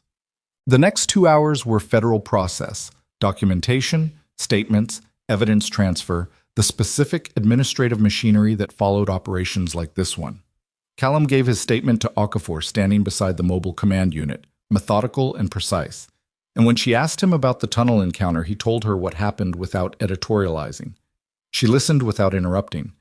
When he finished, she said, "The drive. I gave it to the first agent I saw when I came out of the tunnel." "I know. I'm just—" She looked at him with the evaluative expression he was getting accustomed to people wearing. "What did you do before maintenance work?" "Navy," he said. She nodded once, like this explained the shape of several things. The 6 employees had been brought out of the auxiliary unit by Okafor's team, and were being checked by EMS at the perimeter's north edge. The woman who had grabbed Callum's arm in the storage unit saw him across the staging area and held up a hand. He raised his in return. Elowen came to stand beside him. She'd been in the command vehicle for the last 2 hours, coordinating the technical authorization block that had ensured the drive's encryption couldn't be accessed remotely while the operation was ongoing. Her tablet was under her arm now, and the borrowed jacket was doing limited work against the November air, and she looked, objectively, exhausted in the specific way of someone who had not stopped moving for 22 hours. "Victor's been transported," she said. "I heard. Stills is cooperating. The buyers were picked up at the secondary meeting point. Apparently they didn't get the message fast enough." She paused. "It's done." "For now," Callum said. Okafor had used that word. Not him, but it was the right word. Investigations like this unraveled slowly. There would be hearings and depositions and complicated months ahead for Elowen and for Vanguard Meridian, and the drive's evidence value would be litigated at length, and none of it would be clean or simple. "For now," Elowen agreed. She looked out at the facility. The morning had become afternoon while they weren't watching, and the light was going flat and gray the way November light did. Not dramatic, just tired. "I need to rebuild half my security infrastructure." "Yeah." "And my COO's position is going to be vacant." "Yeah." "And 6 of my employees spent the night zip-tied to a wall because someone I trusted sold them out." He didn't say anything to that, because there was nothing useful to say. She wasn't asking for comfort. She was accounting for the damage the way you had to, clearly and without flinching, because that was the only way to know what you were actually rebuilding. "Are you going to be okay?" he asked. She turned to look at him. There was something slightly different in her expression at that question, slightly surprised, maybe, by the simplicity of it. "Eventually," she said. "Are you?" He thought about his cheekbone, his shoulder, the way Tessa had looked at him at the kitchen table this morning with her cereal spoon halfway to her mouth. "I need to pick up my daughter," he said. She almost smiled. It didn't quite finish itself, but it was there. "Go," she said. "I'll handle the rest of this." He collected his kit from where he'd left it at the staging point, signed what needed signing, confirmed his availability for follow-up with Okafor, and walked to his truck. The drive back toward the city took 40 minutes, and he spent most of it in the particular quiet of someone who has been running at full capacity for a very long time and has finally found a moment where they can afford to simply be still and let the distance pass. He thought about Victor in the tunnel saying it's never over for people like us. He thought about whether that was true. He'd been telling himself for 2 years that the life he'd built was a complete thing. Tessa's school, the maintenance shifts, the work orders, the ordinary clockwork of an ordinary existence deliberately chosen. And he still believed that. He still believed in it with the same certainty he'd had when he made the choice, standing in a hospital hallway 2 years ago, deciding what kind of father he was going to be. But Victor hadn't been wrong that there was a particular kind of person who moved through the world in a certain way, who saw rooms differently and heard things in the silence between sounds, and could not entirely unknow the things they knew. That person didn't disappear because you changed your uniform. He pulled off the highway at the exit for Tessa's school. He was 7 minutes early and she wasn't out yet, and he sat in the pickup line behind a row of other vehicles and watched the school's front entrance and thought about nothing complicated for a few minutes, which was its own kind of relief. When the doors opened and this kid started coming out, he saw her before she saw him. She was walking with a friend, talking, and she had her backpack on one shoulder the way he'd told her not to, because it pulled unevenly, and he was apparently the only person on earth who cared about posture. She had a drawing in her hand, rolled into a loose tube, and she was waving it at her friend to illustrate some point. Then she saw the truck, and her face did the thing it did. Uncomplicated and immediate, just glad, the way kids were glad before they learned to manage their expressions. And she broke from her friend with a quick wave and ran to the passenger door. She climbed in, threw her backpack in the footwell, and held up the drawing. "We did perspective today," she said. "Look." He looked. It was a street scene, buildings on either side, the classic grade school perspective exercise with vanishing lines converging at a center point. She'd added people in the windows and a dog on the sidewalk that was approximately the size of one of the buildings. "This dog is huge," he said. "He's in the front," she said. "Things in the front are bigger. That's perspective." The dog is bigger than the apartment building. He's very close. She looked at the drawing. I think it's good. It's great, Bug. I mean it. He put the truck in drive. What do you want for dinner? Tacos. We had tacos Tuesday. Tacos are always valid, Tessa said, with the absolute conviction of an 8-year-old who had decided on a hill to die on. He drove home through the November streets with the drawing of the enormous perspective dog on the seat between them and his daughter talking about her day. And he let himself be fully in that, not performing presence but actually present, the road and the truck, and the sound of her voice working its way through the specific exhaustion of the last 22 hours, and finding something on the other side of it that held. When they stopped at a light 2 blocks from home, Tessa said, without preamble, "Your face looks worse." "Thanks. Did you bump it again?" "Same bump," he said.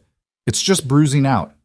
She looked at him with the evaluative, solemn focus that still, 2 years in, caught him off guard sometimes with how familiar it was. "Dad," she said. "Yeah." "Are you sure you're okay?" He looked at her. The light changed. "Yeah, Bug," he said. "I'm sure." She held his answer for a moment in the way she held things, and then she picked up the drawing and went back to explaining why the dog's size was actually a deliberate artistic choice, and he drove them home. The tacos were from a kit, the kind with the hard shells that broke the moment you picked them up, and Tessa ate 3 of them over the kitchen sink because she'd decided that was the most efficient approach to the structural problem, and Callum stood beside her and ate 2 of his own the same way. And at some point they were both laughing about something she'd said about her teacher's reaction to the perspective drawing. And the kitchen was warm and smelled like cumin, and the overhead light had the slightly yellow cast of a bulb he'd been meaning to replace for 2 months, and it was the most ordinary 20 minutes he'd had in what felt like a very long time. He got her through homework and bath and bed by 9:15, which was 15 minutes later than her school night limit.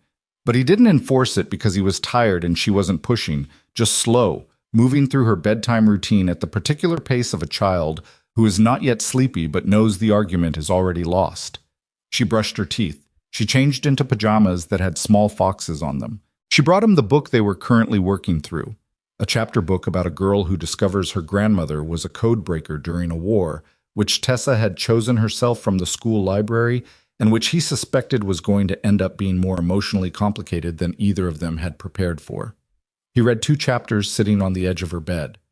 By the end of the second, she was not quite asleep, but close, eyes at half-mast, the book's story still playing behind them somewhere.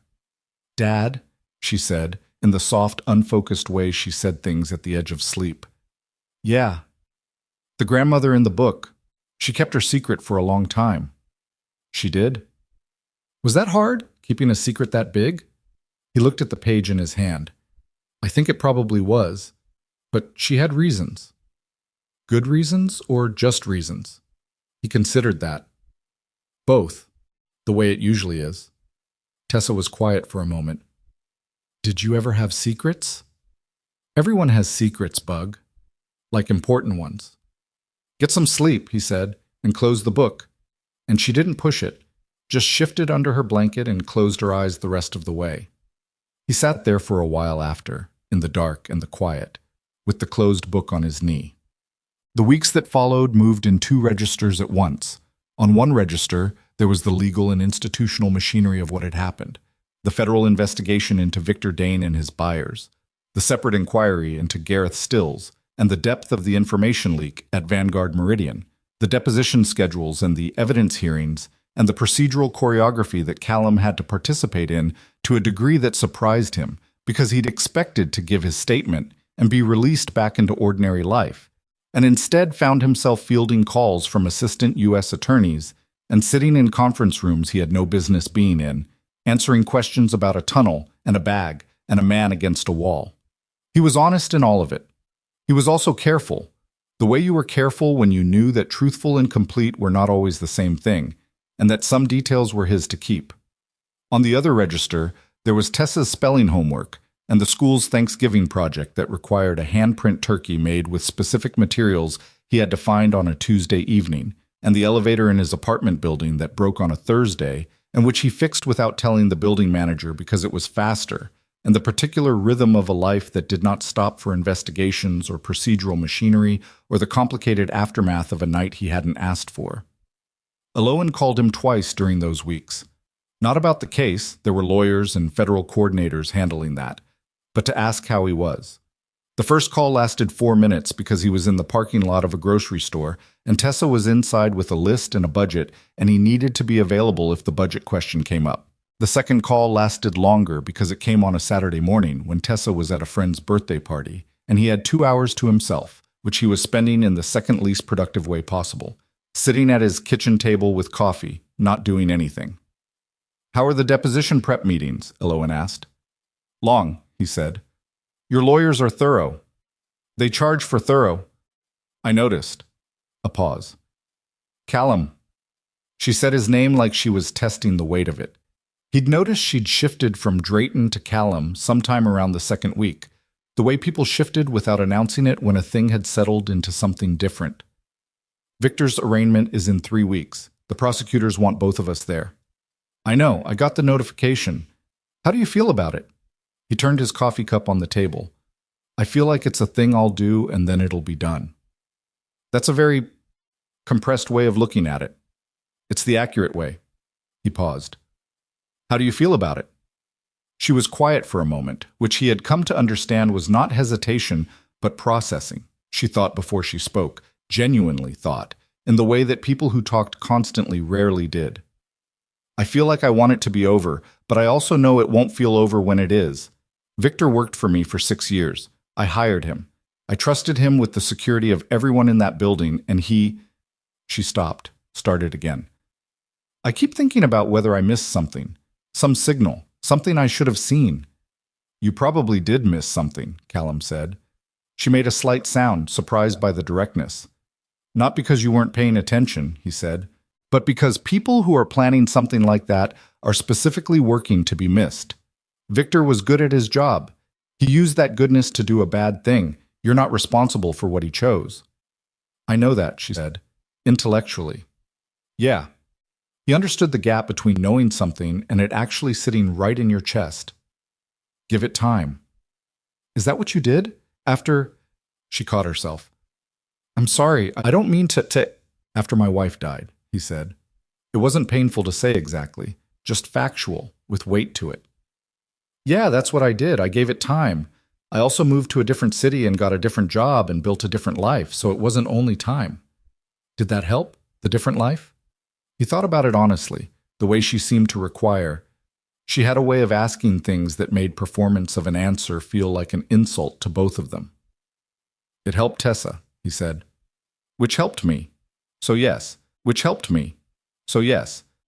But it's not a prescription. It was just what worked for the specific shape of what I needed." She thought about that. "What did you need?" "To matter in a way that didn't cost anyone else anything." He said it without fully planning to, and once it was said, it was true in a way he didn't usually let himself say out loud. The SEAL work mattered. It cost. The people around it paid prices they didn't always agree to pay. I wanted something where the mattering and the cost were better distributed. The line was quiet. "That's a very honest thing to say," she said. "You asked an honest question." "I do that." A pause. "Do you miss it, the work you used to do?"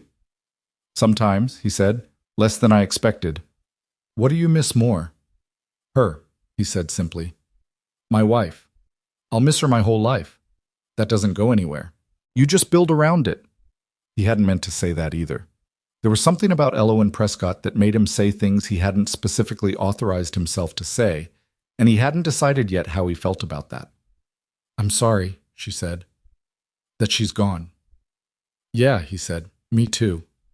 They talked for another 40 minutes about less significant things, and when Tessa called to be picked up from the birthday party, he said he had to go, and Elowen said of course, and they hung up, and he drove to pick up his daughter, who had cake frosting on her left elbow and an account of the party that lasted the entire drive home and required very little input from him, which was exactly the kind of conversation he needed. Victor Dane pleaded guilty to 7 federal charges 6 weeks after his arrest, a negotiated resolution that his lawyers had clearly advised was preferable to the weight of evidence available against him. The arraignment that Callum and Elowen had both prepared to attend became instead a brief court proceeding that required written statements but not their physical presence, which Callum found he was relieved by in a way he hadn't anticipated. He was eating lunch in his truck outside a hardware store when his phone buzzed with Elowen's message. He took the deal. 7 counts. Sentencing in February. It's over. He looked at the message for a long time. It wasn't over the way things in movies were over, with closure settling like weather into every space that needed it.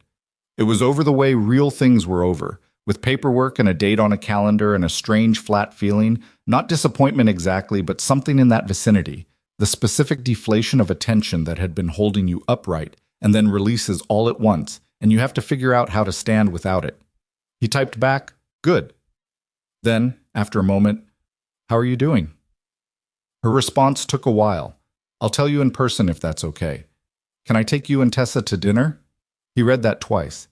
He wrote back, "Let me ask her."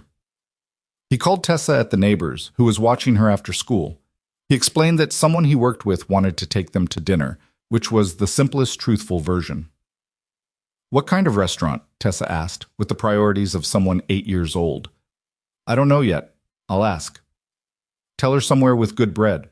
He passed this along to Elowen, who responded with a specific recommendation, an Italian place in the north end of the city, not expensive fancy but real fancy, the kind that didn't put bread on the table unless you asked, but had very good bread when you did.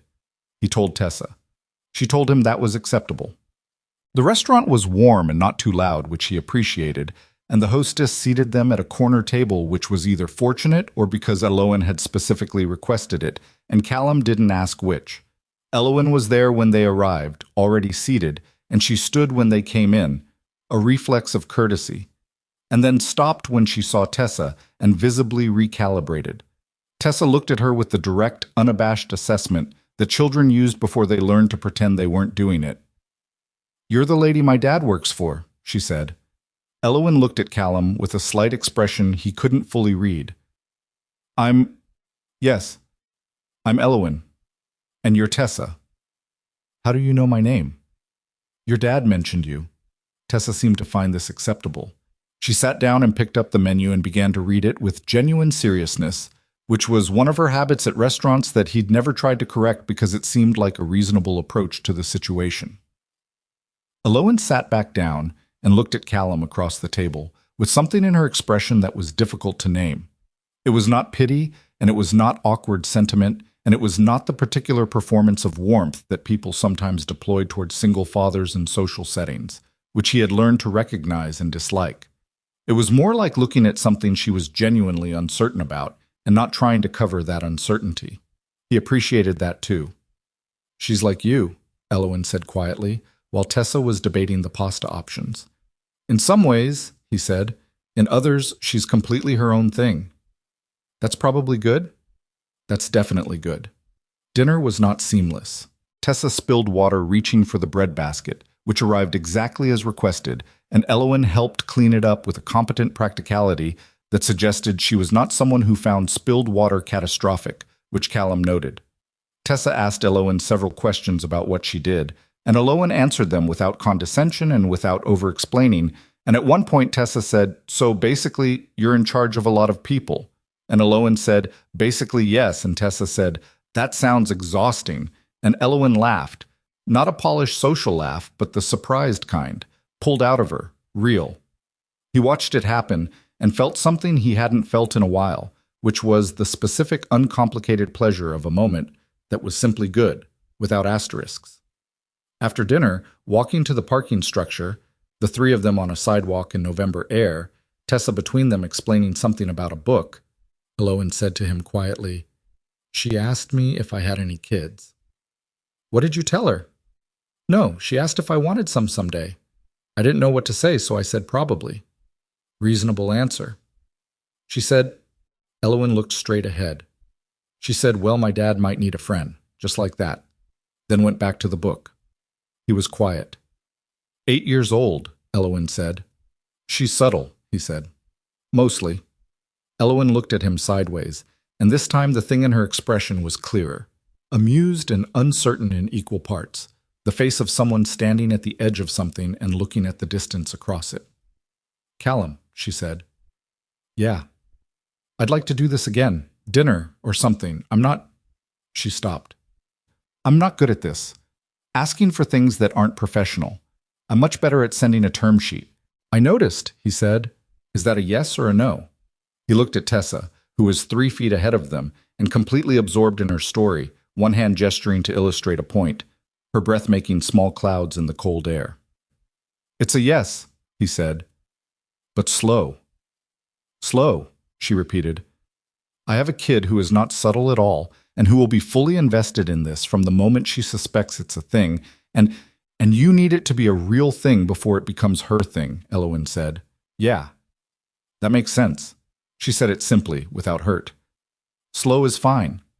They reached the parking structure and said goodnight, and Tessa hugged Elowen with the sudden directness that she deployed without warning, and Elowen, he saw it, held the hug for a half-second longer than strictly necessary, with the specific expression of someone receiving something they hadn't expected and didn't quite know what to do with yet. 3 months later, Elowen called him into her office.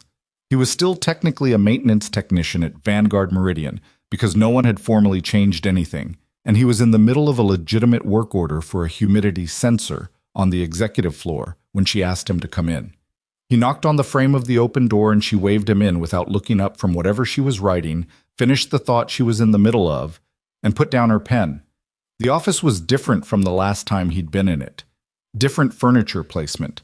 The desk moved so it didn't face the window, which he thought was a sensible response to the particular vulnerability of having your back to a room. New security panel visible beside the secondary door. Small things that told a story of someone who had rebuilt the space with a different set of considerations than before. I have a proposal, she said. Okay. I've been restructuring the security organization. Victor's departure left an obvious gap, but I've been thinking about it differently than just replacing him. She had a folder on the desk that she opened and turned toward him. I want to build a dedicated emergency response and employee safety division. Not just physical security, crisis preparedness, threat assessment, staff safety training, incident coordination, the kind of function that most companies outsource because they don't think they need it until they do. He looked at the folder. It had an organizational structure outlined, preliminary scope documentation, budget allocation. She'd done real work on this. You want me to run it, he said. I want you to build it. There's a difference. She leaned back slightly. You'd be designing the function from the ground up, hiring your team, setting the protocols. I'll be involved in strategic direction, but operationally, it would be yours. What are the hours? She had known the question was coming. He could see that she'd prepared for it. Standard business hours, core of 9 to 5 with some flexibility for planning and training. No overnight on-call requirement. If there's an active incident outside those hours, you'd be the first call, but we'd build a deputy role to cover gaps. She paused. I know what matters to you. I'm not asking you to give it up. He looked at the folder again, looked at the organizational structure she'd sketched. She'd thought about the department's relationship to HR, to legal, to facilities. She'd thought about it as a system that connected to the rest of the company's structure rather than sitting outside it. It was good work. The pay? He said. She told him. He looked out the window for a moment. That's considerably more than my current position, he said. Yes. I'm going to need a week to think about it. Of course. I'm also going to need to talk to Tessa. Elowen blinked. To Tessa. She's got opinions about my work schedule. I've learned to consult her before I change it. Something happened on Elowen's face that was not quite amusement and not quite something else, somewhere between the two, complicated and warm. That seems fair, she said. He took the folder. He told her he'd be in touch by the end of the week. He got to the door and she said his name, and he turned. Thank you, she said, for all of it. The night in the building, the facility, all of it. He looked at her across the office that she'd rebuilt with different furniture and better sight lines and the particular quiet determination of someone who had been shaken and had decided, on purpose, to become harder to shake. You didn't do badly yourself, he said. She didn't look away. I panicked twice. Everyone panics twice. You kept moving anyway. He left the folder on his kitchen table that evening and called Tessa in from watching television, and she sat across from him with her feet tucked under her the way she always sat on the kitchen chairs, which he'd given up correcting, and he told her he might be changing jobs. The same building? She asked. Same building, different job, better hours. Like you'd be home more? About the same, but more predictable. No late nights. She thought about this with the weight it deserved. Would you like the job? He thought about the organizational structure in the folder, the scope of what she was asking him to build, the fact that it was, in some compressed and different form, something that connected to the best part of what he'd spent 11 years learning. Not the violence of it, but the care underneath it, the part that was fundamentally about keeping people from getting hurt. Yeah, he said, I think I would. Then you should do it, Tessa said, with the simplicity of someone who had not yet accumulated the reasons people talk themselves out of things. Is it because of Elowen? He looked at her. What do you mean? She's offering you the job. She runs the company. She offers lots of people jobs. Tessa looked at him with the expression she had inherited from someone he still missed every day, the one that said she was not fooled and was being patient about not saying so. She's nice, Tessa said. She is. And you like her. He folded his hands on the table. She's a good person. Dad. Tessa unfolded her feet and put them on the floor and sat forward in the specific way she did when she'd decided something needed to be said clearly. It's okay. Mom's not here. That doesn't mean you're not supposed to be happy. He sat with that for a moment. He had heard variations of this from the neighbor, from his sister over the phone, from a grief counselor he'd seen for 3 months 2 years ago and then stopped seeing because he didn't like crying in a room he was paying for. He had heard it in various forms from the people who loved him and were trying to give him permission for something he hadn't asked their permission for. From Tessa, it landed differently. You're 8, he said. I'll be 9 in March, she said. Also, that doesn't matter. He looked at his daughter across the kitchen table with her fox pajamas and her spelling worksheets and her enormous perspective dog drawing still on the refrigerator held by a magnet shaped like a fish, and he thought, not for the first time but perhaps more clearly than before, that the best thing he had ever done in his life, the decision that had cost the most and returned the most and mattered in the most irreducible way, was choosing to come home to this, to her, to this kitchen, to the ordinary machine of a life that he'd built with intention around the thing that mattered most. And that life was not a smaller version of the one he'd left. It was not a consolation version. It was what it was, real and imperfect and his, and there was room in it for more than he'd been willing to admit. Okay, he said. Tessa sat back and resumed the foot tuck. Okay, what? I'll think about it. That means yes, she said, returning to the television volume in her memory. You always say think about it when you already decided. He didn't argue the point. He accepted the position the following Thursday. What came after that was neither a transformation nor a revelation. It was something slower and more durable. He built the department over 4 months, hiring 3 people, writing protocols, establishing relationships with the building's security infrastructure and the company's legal and HR functions, designing training programs that were practical rather than theoretical because he had no patience for the theatrical version of preparedness. I was good at it. Not because the work was easy, but because he understood what he was building and why, which is the only real requirement for doing something well. Elowen was involved in the strategic direction as she'd said she would be, which meant they met regularly, in professional contexts, in her office or conference rooms, in the careful structure of a working relationship that was what it was and was also, underneath that, slowly becoming something else. Neither of them moved quickly. They had a conversation about it once, directly, in the parking structure of all places. She'd walked him out after an evening meeting ran late, which was the kind of small unconscious thing people did when they wanted more time in a situation, and he'd said what he thought, which was that he cared about her and wasn't ready to say more than that yet, and she'd said that was fine and meant it. She met Tessa for the second time at a company picnic where Tessa ate 4 hot dogs and told Elowen a complete and detailed account of the perspective drawing and why the dog's size was justified. Elowen listened to the entire explanation. Then she said she'd like to see the drawing sometime, and Tessa said she could have it, and later Callum found out that Tessa had mailed it to Elowen's office, carefully rolled in a paper towel tube, and that Elowen had framed it. He didn't find out from Elowen. He found out from Tessa, who mentioned it with the specific casual delivery of someone who has done something they're very pleased about and is trying not to show it. He called Elowen. You framed it, he said. It's good art, she said. The dog has real presence. You didn't have to frame it. I wanted to. A pause. She sent a note with it, on lined paper, in pencil. She said the drawing was about how something being close to you makes it look bigger. She said, Elowen's voice shifted, just slightly. She said, I think the things that matter most are always the biggest in the picture. He was quiet. She's 9, he said. I know. In March she turned 9, I should clarify.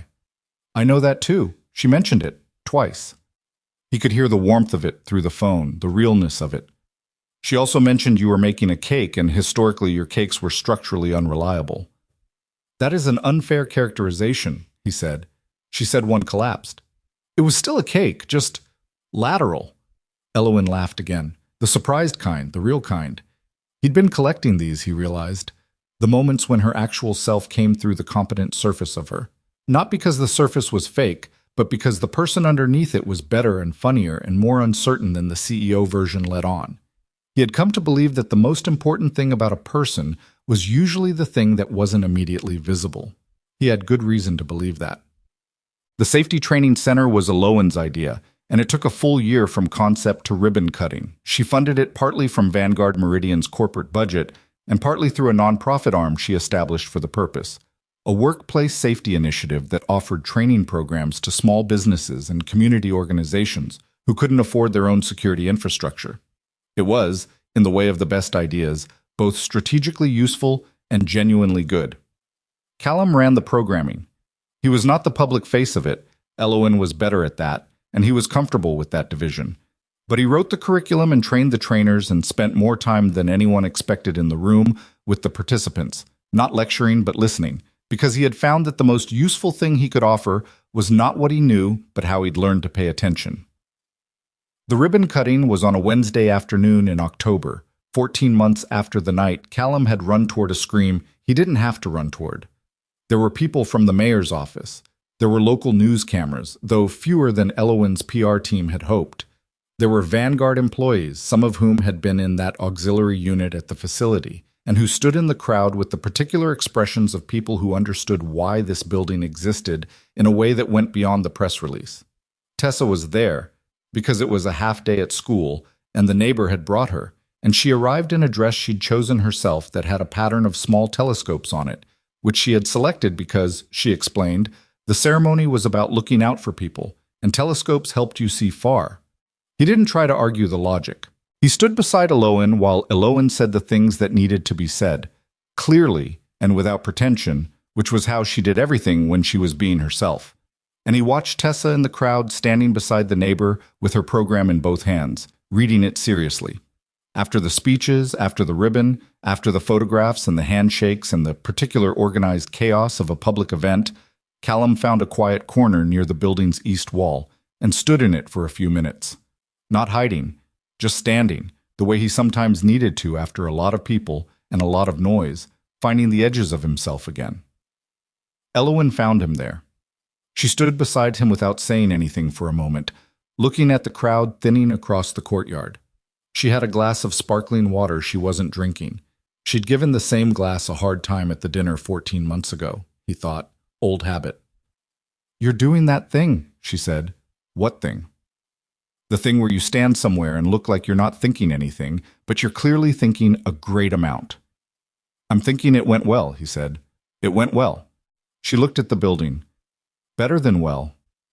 You're doing the thing where you undersell things because you're afraid to want them too much. She looked at him sideways. I do that? Since I've known you. She turned the water glass. Pot. Kettle. Fair, he said. They were quiet together for a moment, comfortable quiet, the kind that had accumulated between them over months of proximity and honesty and the specific patience of two people who had decided, without making a production of it, that the other person was worth waiting for. What are you thinking? She asked. The real question. He looked at Tessa across the courtyard, now deep in conversation with one of Vanguard's engineers who had apparently made the mistake of asking her about the telescope dress. He looked at the building. He looked at Elowen. I'm thinking about a conversation I had with my daughter, he said, a long time ago, about whether the important things look bigger in the picture. And I think she was right. He paused. She usually is. Elowen smiled. Not the polished version, not the PR version, the real one with the asymmetry that happened on the left side when she meant it. She's going to be an insufferable genius. I know, he said. I'm furious about it. She laughed, and he laughed, and across the courtyard Tessa looked over at the sound of it with the expression of someone noting data. Later, when the event was winding down and Tessa had eaten two of the caterer's miniature desserts and was beginning to show signs of crashing from the sugar, Elowen crouched in front of her at Tessa's eye level without being asked to, without making a thing of it, and said the telescope dress was the best thing she'd seen all day. Tessa told her it was about looking out for people. Elowen said she knew that. Tessa said her dad looked out for people, which was why his job was good for him. Elowen said she agreed. Tessa looked between them with the collected certainty of someone who has moved several pieces on a board and is satisfied with their position.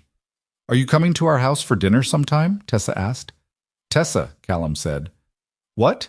It's a normal question. Elowen looked up at Callum, just briefly, just a question in it. He answered by not looking away, which was the only answer he had and the only one she needed. Yes, Elowen said to Tessa. I think so. Good, Tessa said. We could do tacos. Tessa. She might like tacos. You don't know. I do like tacos, Elowen said. Tessa looked vindicated in the specific way of someone who never doubted this outcome. There are things that are true about people that don't announce themselves. Callum Drayton had spent 11 years in the most demanding profession his country offered, and then he'd walked away from it without drama. Not because he'd broken, but because he'd chosen, which was a distinction that mattered to him. He had spent the time since being a father and fixing things and keeping his head down, and somewhere in that time he had come to believe, in the quiet, persuasive way that beliefs settled in when you weren't examining them, that keeping his head down was a permanent condition. That the version of him who ran toward screams was something he had put in a drawer and closed. What that night in Vanguard Meridian's walls had shown him was not that the drawer was still there, he'd known that, but that a thing kept in a drawer is not the same as a thing that is gone.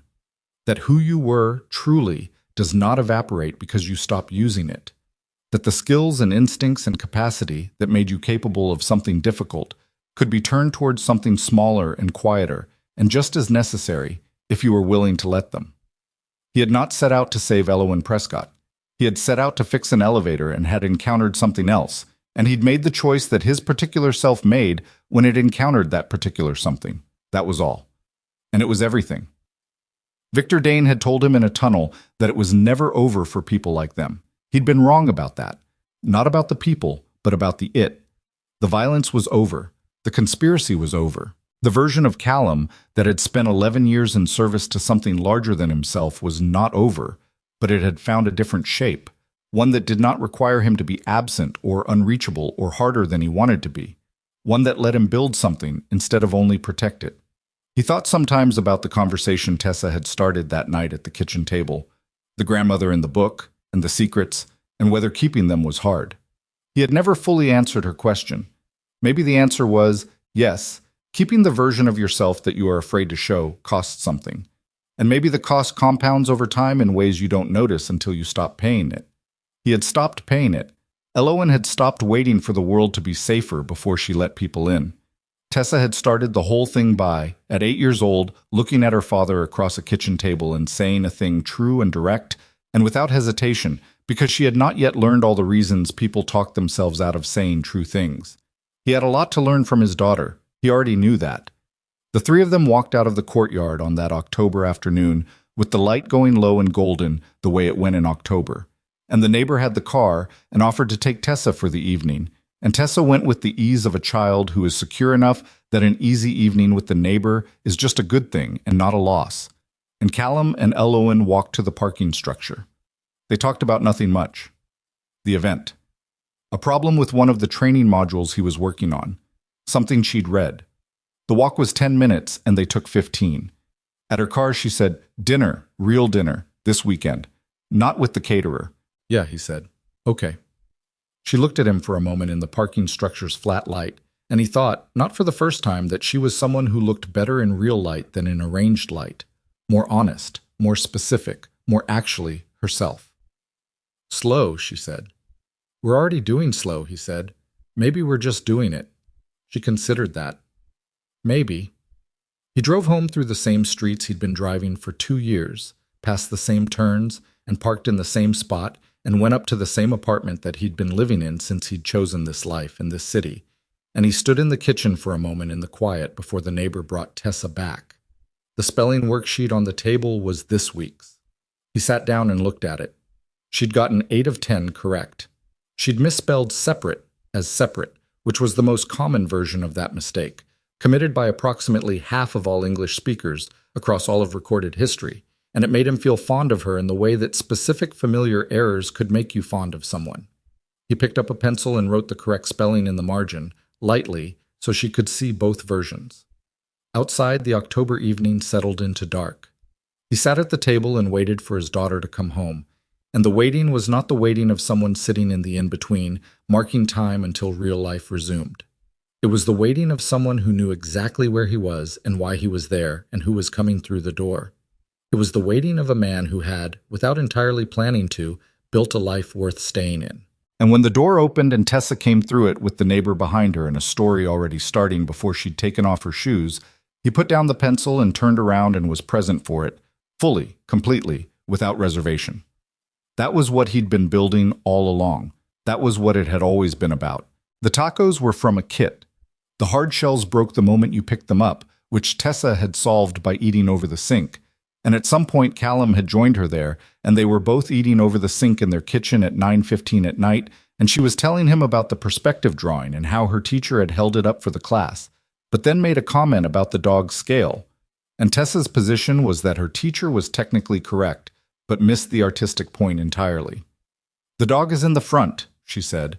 "Things in the front are bigger. That is the assignment." "The dog is bigger than the building behind it," Callum said. "He's much closer to us. He's approximately the size of the building." "He's a big dog," Tessa said with complete equanimity, and took another bite. He stood in his kitchen with the broken taco and his daughter's certainty and the yellow cast light from the bulb he'd been meaning to replace. And for a moment he let himself feel the specific weight of the contrast. Where he had been 14 hours ago and where he was now, the concrete tunnel and the federal perimeter and Victor's face and the flashlight, and then this, the sink, the hard taco shells, the dog's debatable scale. Both things were real. He had learned, over 2 years, that the parts of a life did not cancel each other out. The hard thing did not erase the ordinary thing. The ordinary thing did not make the hard thing meaningless. They simply coexisted, stacked in the same hours, held by the same person. He was getting better at holding both. He got Tessa through her bath and her pajamas, the ones with small foxes, and settled into the book they were reading together. A chapter novel about a girl who discovers her grandmother had been a codebreaker during a war. Tessa had selected it from the school library herself. He had a feeling it was going to get complicated before it resolved, but she'd committed to it, and he'd follow her in. He read 2 chapters sitting on the edge of her bed. By the end of the second, she was not asleep, but her voice was soft and slow when she spoke. "The grandmother kept her secret for a really long time," she said. "She did." "Do you think that was hard?" "Probably," he said. "Those things worth keeping are."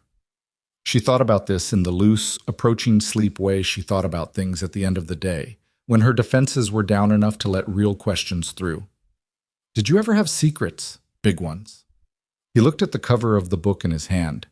The illustrated grandmother, silver-haired and young-eyed, standing in front of a wartime building.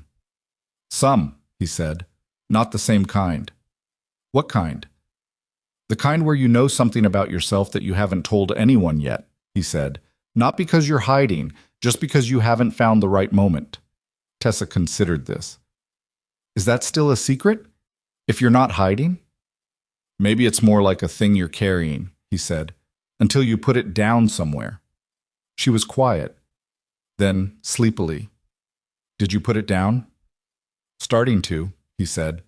She closed her eyes, satisfied with that, and he sat in the dark for a while after she was fully asleep, the book on his knee, the house quiet around him, the night pressing gently against the windows. I was tired in the way that went past his muscles and his bones into something underneath them, a tiredness that wasn't unpleasant, that had the texture of having spent himself fully and honestly and on something that deserved it. He thought about Victor in the tunnel. He He thought about Elowen in the sodium light outside the building, holding terrible coffee. He thought about Tessa's spelling worksheet on the kitchen table, waiting. He got up quietly, went to the kitchen, sat down at the table, and corrected the worksheet in pencil, lightly, so she could see both versions. Then he put his head down on his arms for what he intended to be a few minutes, and woke up 3 hours later with a crick in his neck and the kitchen light still on. He turned it off and went to bed. The weeks that followed existed in two registers at once, the way the aftermath of difficult events always did. On one register, the legal machinery, federal investigators, prosecutors, deposition prep, the slow institutional unraveling of everything. Victor Dane had built, and everything Gareth Stills had fed him over 4 months of deliberate betrayal. Callum gave statements to 3 different federal attorneys.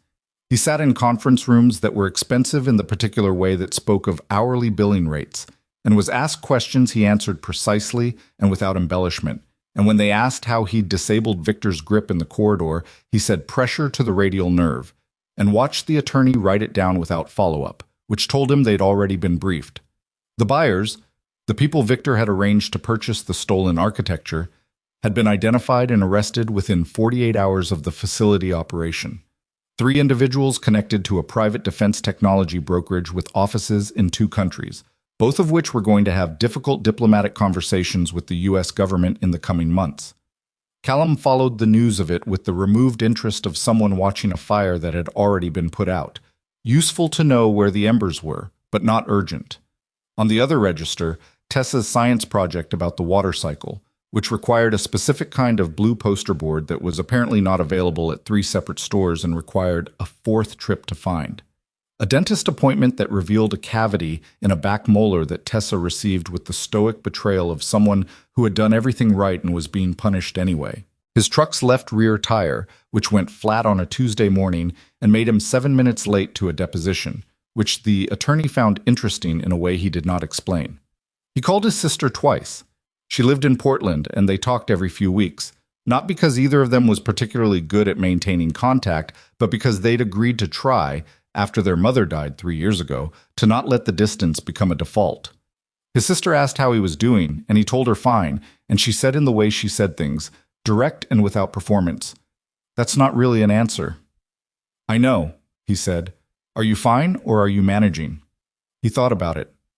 "Managing is a kind of fine." "It's not, though," she said. "Managing is what you do when fine isn't available." He told her about the investigation in general terms, not specifics. She listened without interrupting, which was one of the things he'd always appreciated about her. When he finished, she said, "You ran toward it." "Yeah, of course you did." "Not judgment, something more complicated." "Are you okay?" "I think so." "Is Tessa okay?" "She's worried about a cavity," he said. "She's pretty consumed by that."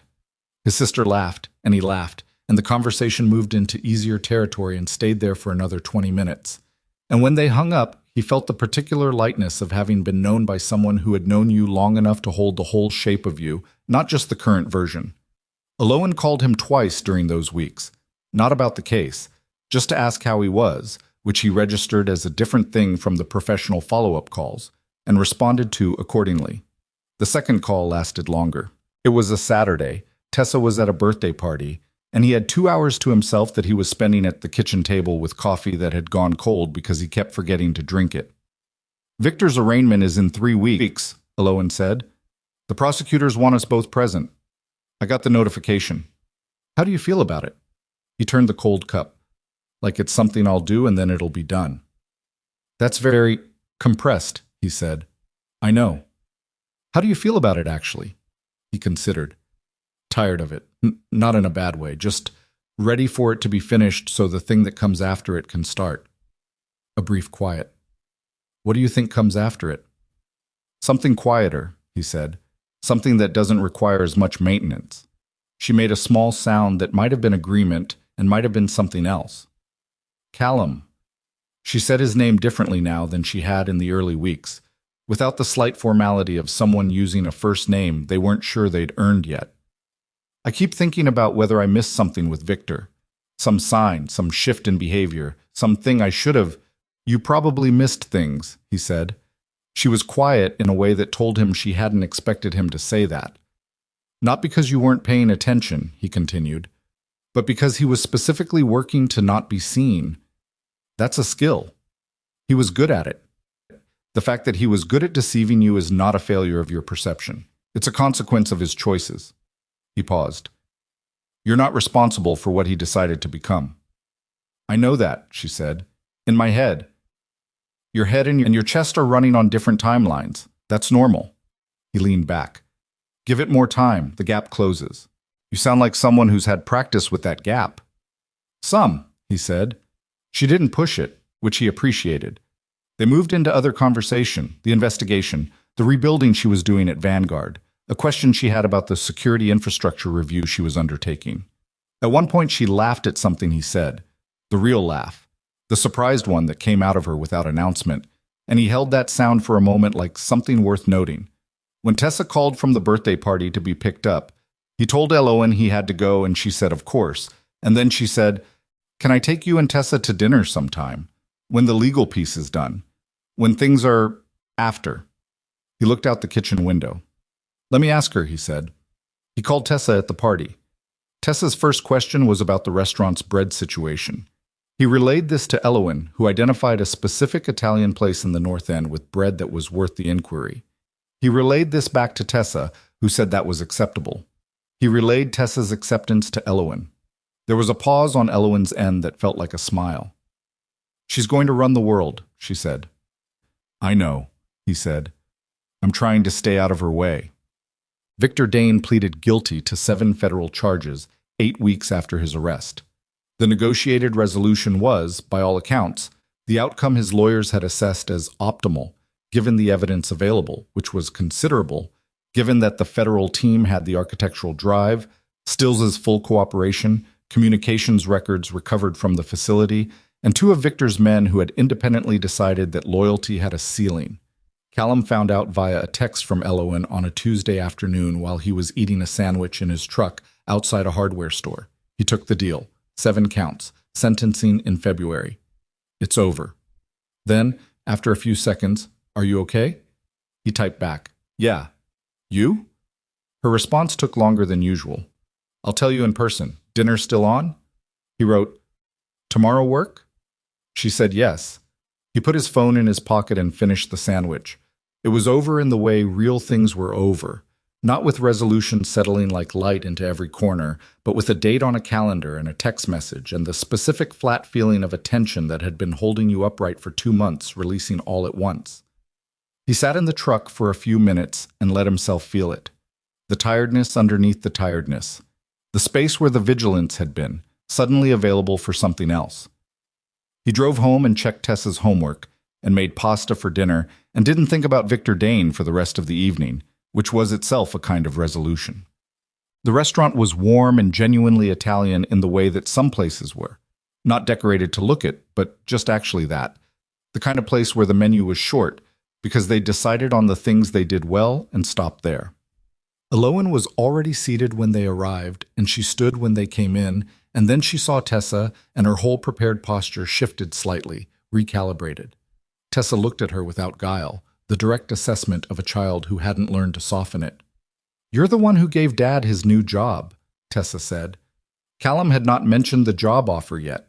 He had not mentioned it because he hadn't decided yet. He looked at Elowen, who looked at him with an expression that said she was filing this information away and would ask about it later.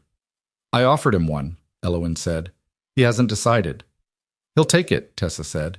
He always says he'll think about it when he already decided yes. She sat down and picked up the menu. Elowen sat back down and looked at Callum across the table. He gave a small shrug that meant, she's not wrong. Elowen's mouth did something that was almost a smile and continued becoming one. The dinner was not seamless. Tessa knocked over the water glass, reaching for the bread having arrived because Elowen had apparently requested it in advance, which Tessa noted with approval. And there was a brief operational period involving the water and the napkins, and Elowen helping without making a ceremony of it. Tessa asked Elowen approximately 9 questions about her work, each following naturally from the last, and Elowen answered all of them without talking down. At one point, Tessa said, so basically you make sure the company doesn't fall apart, and Elowen said, That's a reasonable summary. And Tessa said, my dad does the same thing but with buildings. And looked between them as if she'd made a point.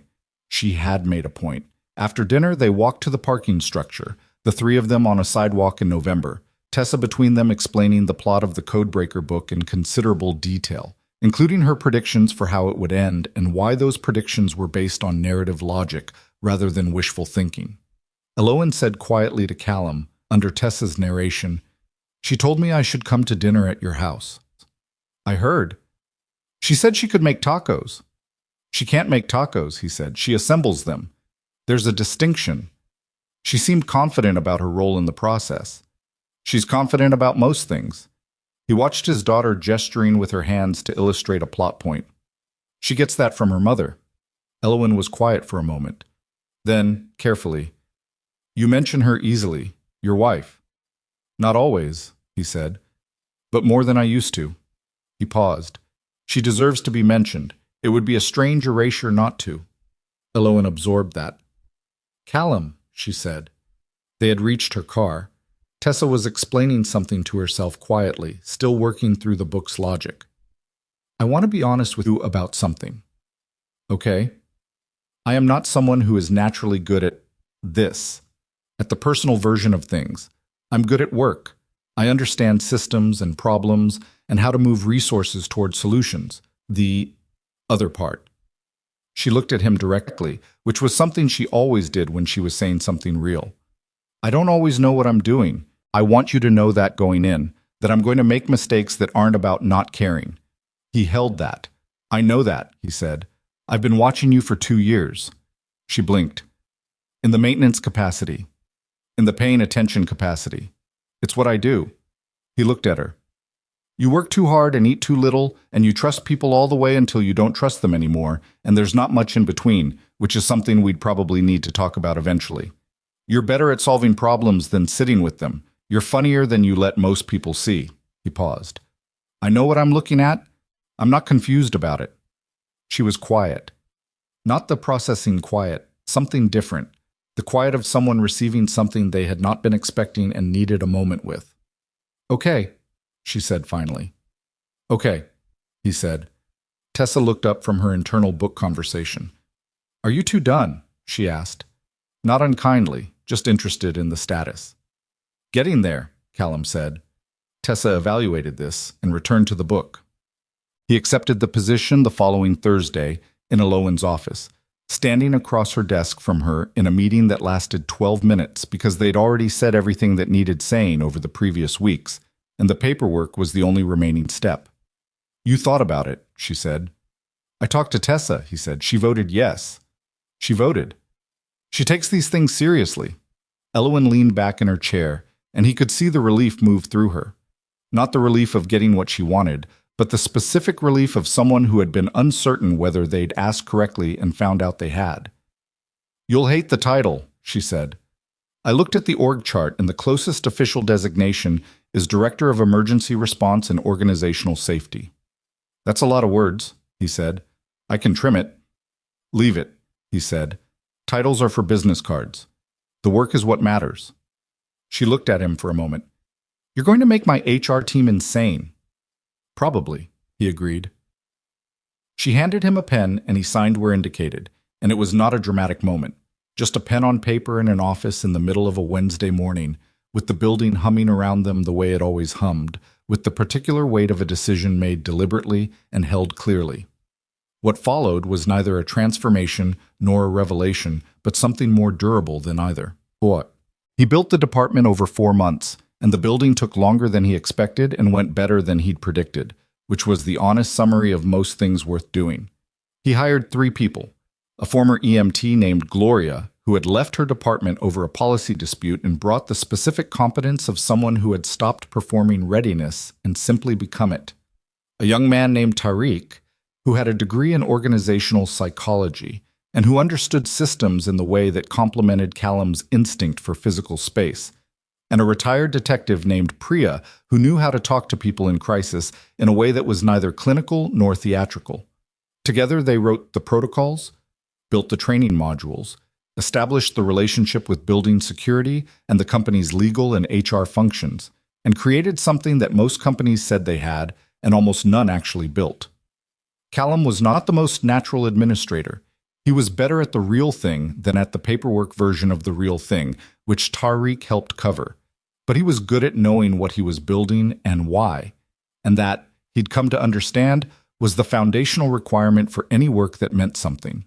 Elowen was involved in strategic direction as she'd promised, present in the important decisions, absent from the daily operations, which was the correct calibration, and told him she understood the difference between oversight and interference. They met weekly in professional settings and occasionally outside them, and the two things were distinct in the way they needed to be while also being part of the same larger thing, which was two people deciding, without a formal announcement, to become important to each other. It was slow the way he'd said. He meant that, and so did she. The first time she came to dinner at his apartment, Tessa made the tacos, which meant she assembled them, with Callum doing the actual cooking while she narrated instructions as if she were the authority on the process. Elowen sat at the kitchen table and watched this with an expression he couldn't fully read, something between amusement and a deeper attention, like someone observing a world they wanted to understand correctly rather than quickly. The dinner was loud and the shells broke, and Tessa explained the perspective drawing in full detail. Elowen had asked, which was genuine, and Tessa treated genuine interest the way it deserved, which was thoroughly. At some point, Elowen went to help with the dishes without being asked, which Tessa noticed, and which elevated Elowen's standing in a way no strategic effort could have achieved. Driving home later, Elowen texted him. She put hot sauce on everything, even the corn. He wrote back, "She's been doing that since she was 6. We've accepted it.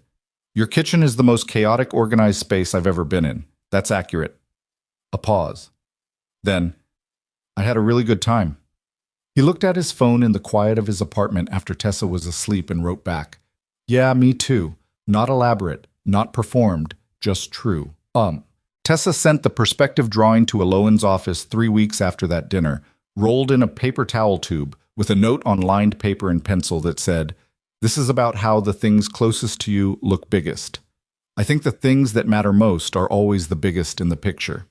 The dog matters. Tessa." Elowen framed it.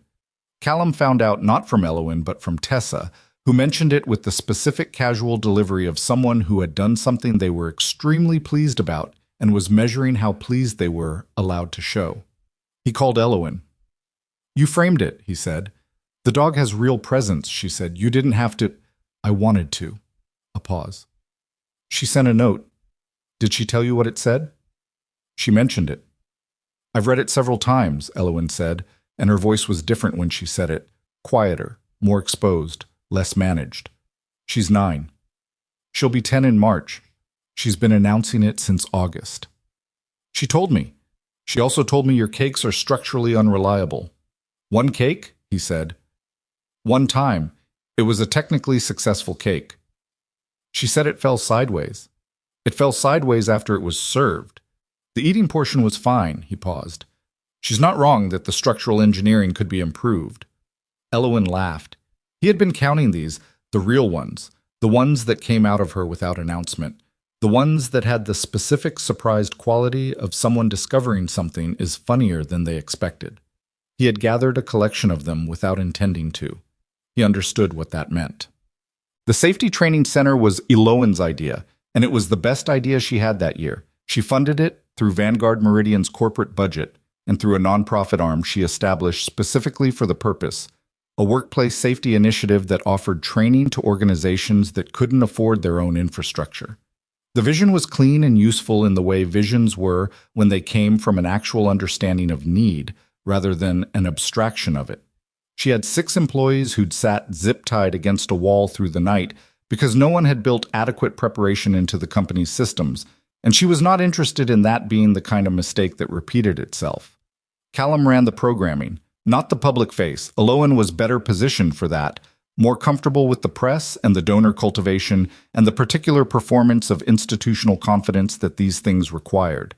But the curriculum was his, and the training of the trainers was his, and the philosophy underneath it was his. That preparedness was not a set of rules but a way of paying attention, and that paying attention could be taught. He was good at it in ways he hadn't predicted. He'd expected to be adequate.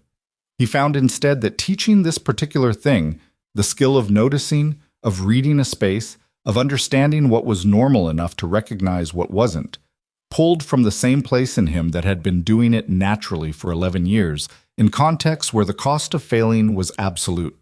In this context, the cost of failing was someone not knowing what to do in a crisis. Still meaningful, differently sized. He didn't miss the old work the way he'd expected to. I thought about this sometimes. Honestly, the way you had to be honest about the things you'd chosen. He had expected to feel the absence of it more. He had expected the maintenance years to feel like reduction, and they had felt like that at first, and then they had felt like something else. Like space, like room to be more than one thing at once. The thing about being specialized for one kind of work is that you sometimes couldn't see the other kinds until you'd stopped. He had stopped and looked and found that the particular skills he carried translated into something he hadn't anticipated, a way of building systems that held, of identifying vulnerabilities before they became crises, of thinking about protection not as reaction, but as architecture. Victor Dane, in some perverse way, had given him back to himself. Not the version of himself he'd been before, not the SEAL, not the man in the tunnel, but a fuller version, one that could hold both things. The capability and the choice about how to use it. The history and the direction he was facing. He thought about what Victor had said in the tunnel. It's never over for people like us. He understood now what was wrong with that. It was the word us. Victor had assumed they were the same kind of thing, people built for a particular function who could never fully separate from it. But the function wasn't the self. The training was not the person. What you'd been shaped for was one input into who you became, and there were others. What you chose, what you stayed for, who called your name when they woke up from a bad dream. The function could change. The person underneath it was more durable. The ribbon cutting was on a Wednesday in October, 14 months after the night the elevator cable had been grinding and the security system had gone dark, and Callum had run toward a sound he hadn't been asked to run toward. There were officials. There were cameras. There were Vanguard employees, including several who had been in the auxiliary unit at the facility and who stood in the crowd with the particular quality of people who had specific knowledge of why this building existed. Tessa was there in a dress with small telescopes on it. Telescopes, Callum said, looking at the dress when he picked her up. It's about seeing far, she said. The center is about looking out for people. Telescopes help you see things at a distance. That's a coherent argument, he said. Thank you, she said, in the tone of someone who had expected nothing less. He stood beside Elowen while she spoke to the assembled crowd. He had heard her speak publicly before, in the early months of the investigation aftermath, in the deposition prep meetings, in the donor conversations she let him sit in on occasionally to see how the nonprofit side of the work was structured. She was good at it, clear and specific, without the particular inflation that people used when they wanted their words to sound more important than they were. She said what she meant, and she meant what she said, and she didn't decorate it. He had loved that about her for a long time before he said it out loud. After the ribbon, after the photographs, after the organized dispersal of the crowd and the news cameras and the catering staff collecting the remains of the reception, Callum found a corner near the building's east wall and stood in it, not hiding, just breathing, just being a person who needed a moment after a lot of people. Elowen found him there. She stood beside him without preamble and looked out at the thinning crowd. She had a glass of sparkling water she wasn't drinking because she never actually drank the drinks at events, a thing he'd noticed at the first event he'd attended with her and had noticed consistently since. You're doing the thing, she said. What thing?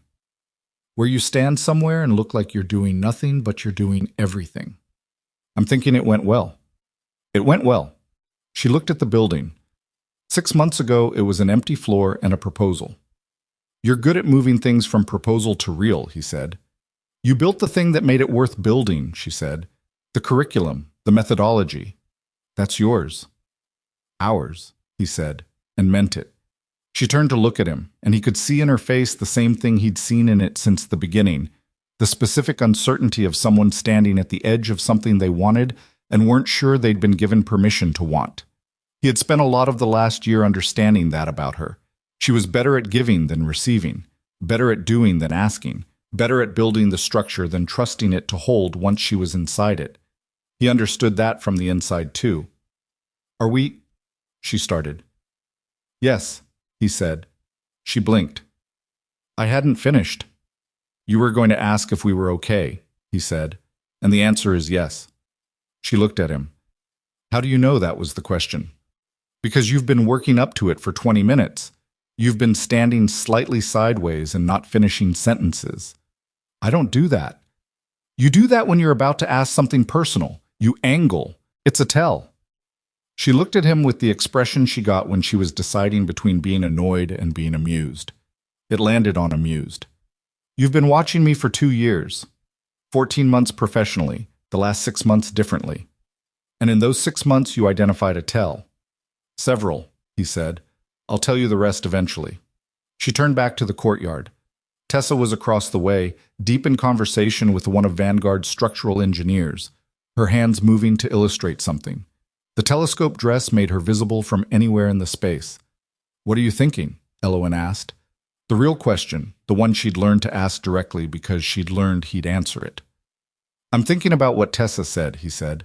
About the things closest to you looking biggest. The drawing. The drawing. He paused. I think for a long time I kept the things that mattered at a distance. Not on purpose. Just, it felt like protection. If you don't let things get too close, they can't... He stopped, found the right word. Rearrange you. When my wife died, it rearranged everything. I didn't want to be rearranged again. Elowen was quiet. And now? She asked.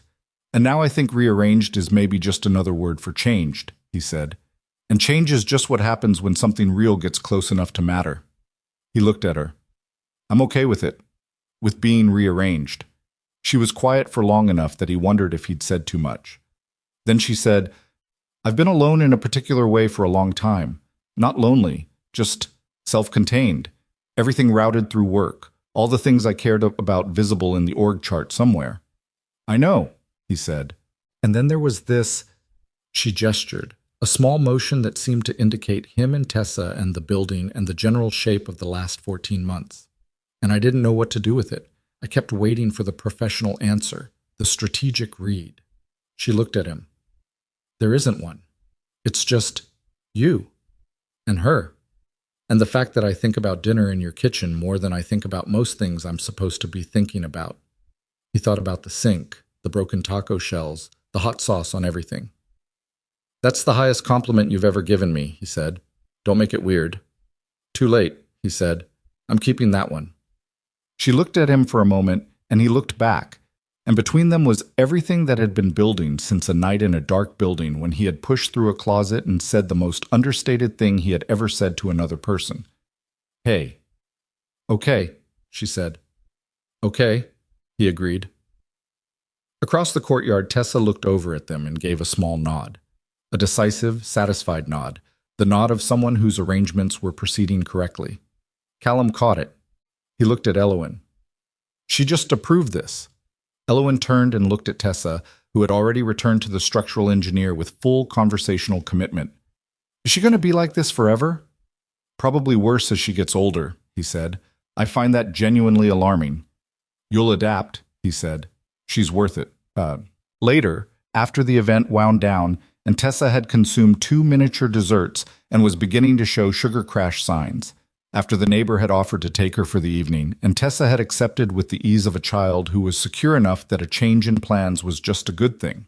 After the caterers and the officials and the cameras had cleared and the building sat in its new October quiet, Callum and Elowen walked out together.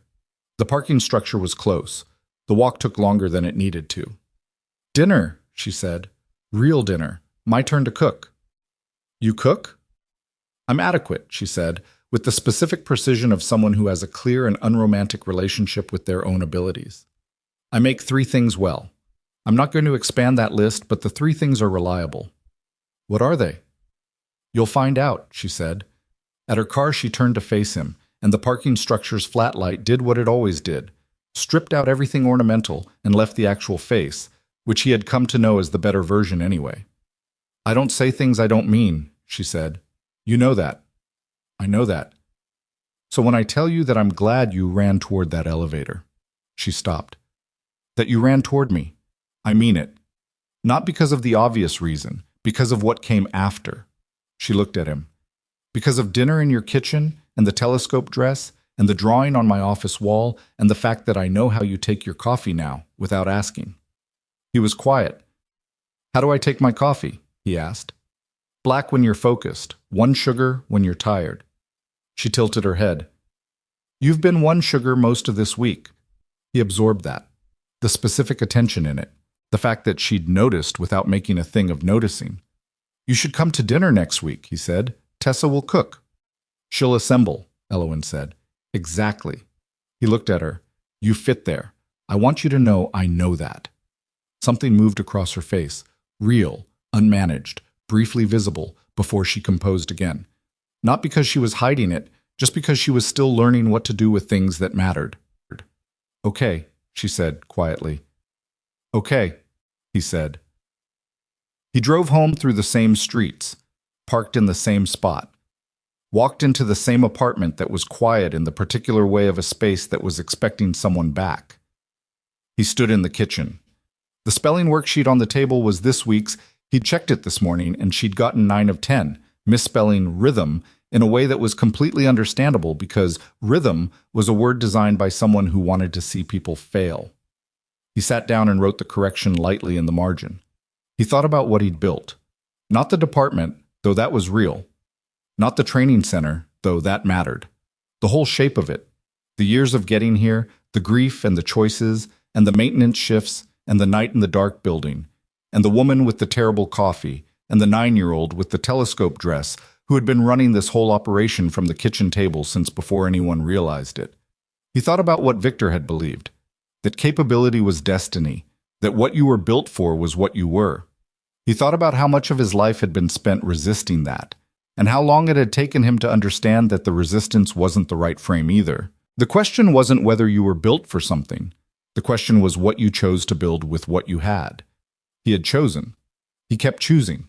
The door opened and Tessa came in with the neighbor behind her, already mid-sentence, one shoe still on and the other being kicked off, her coat half unzipped, the story pouring out of her before she was fully inside.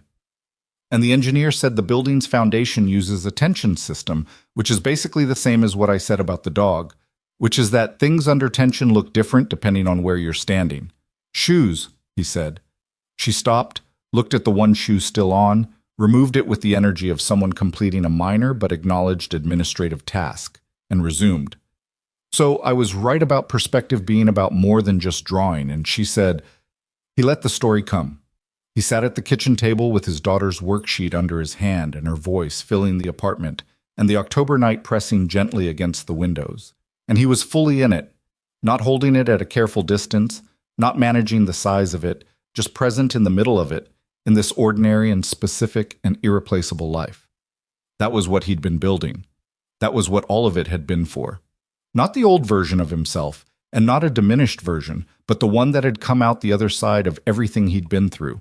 Steadier than before, quieter in the right ways, still capable of running toward the hard thing when the hard thing needed it, but choosing every day to come back. Coming back was the point. Coming back was everything. Tessa finished her story, looked at him, and said, "You're not listening." "I'm listening," he said. "The tension system, the foundation, the dog." She evaluated this. "Okay," she said, "but you had the look." "What look?" "The one where you're thinking about something else, but you're also here." He looked at his daughter, who had apparently been paying closer attention to him than he'd given her credit for, which should not have surprised him. "I'm here," he said. "I promise." She sat down across from him and picked up the worksheet and looked at her correction and said, "Ugh, rhythm," with the tone of someone addressing a personal nemesis. And he said, "We'll work on it." And she said, "It's a terrible word." And he said, "It is." And that was the end of it. Outside, the city moved through its evening. Inside, the light was on and the table was occupied, and someone who mattered would be coming to dinner next week. And a man who had once made himself invisible in the gray uniform of the unmissable was sitting in his kitchen at the center of his own life,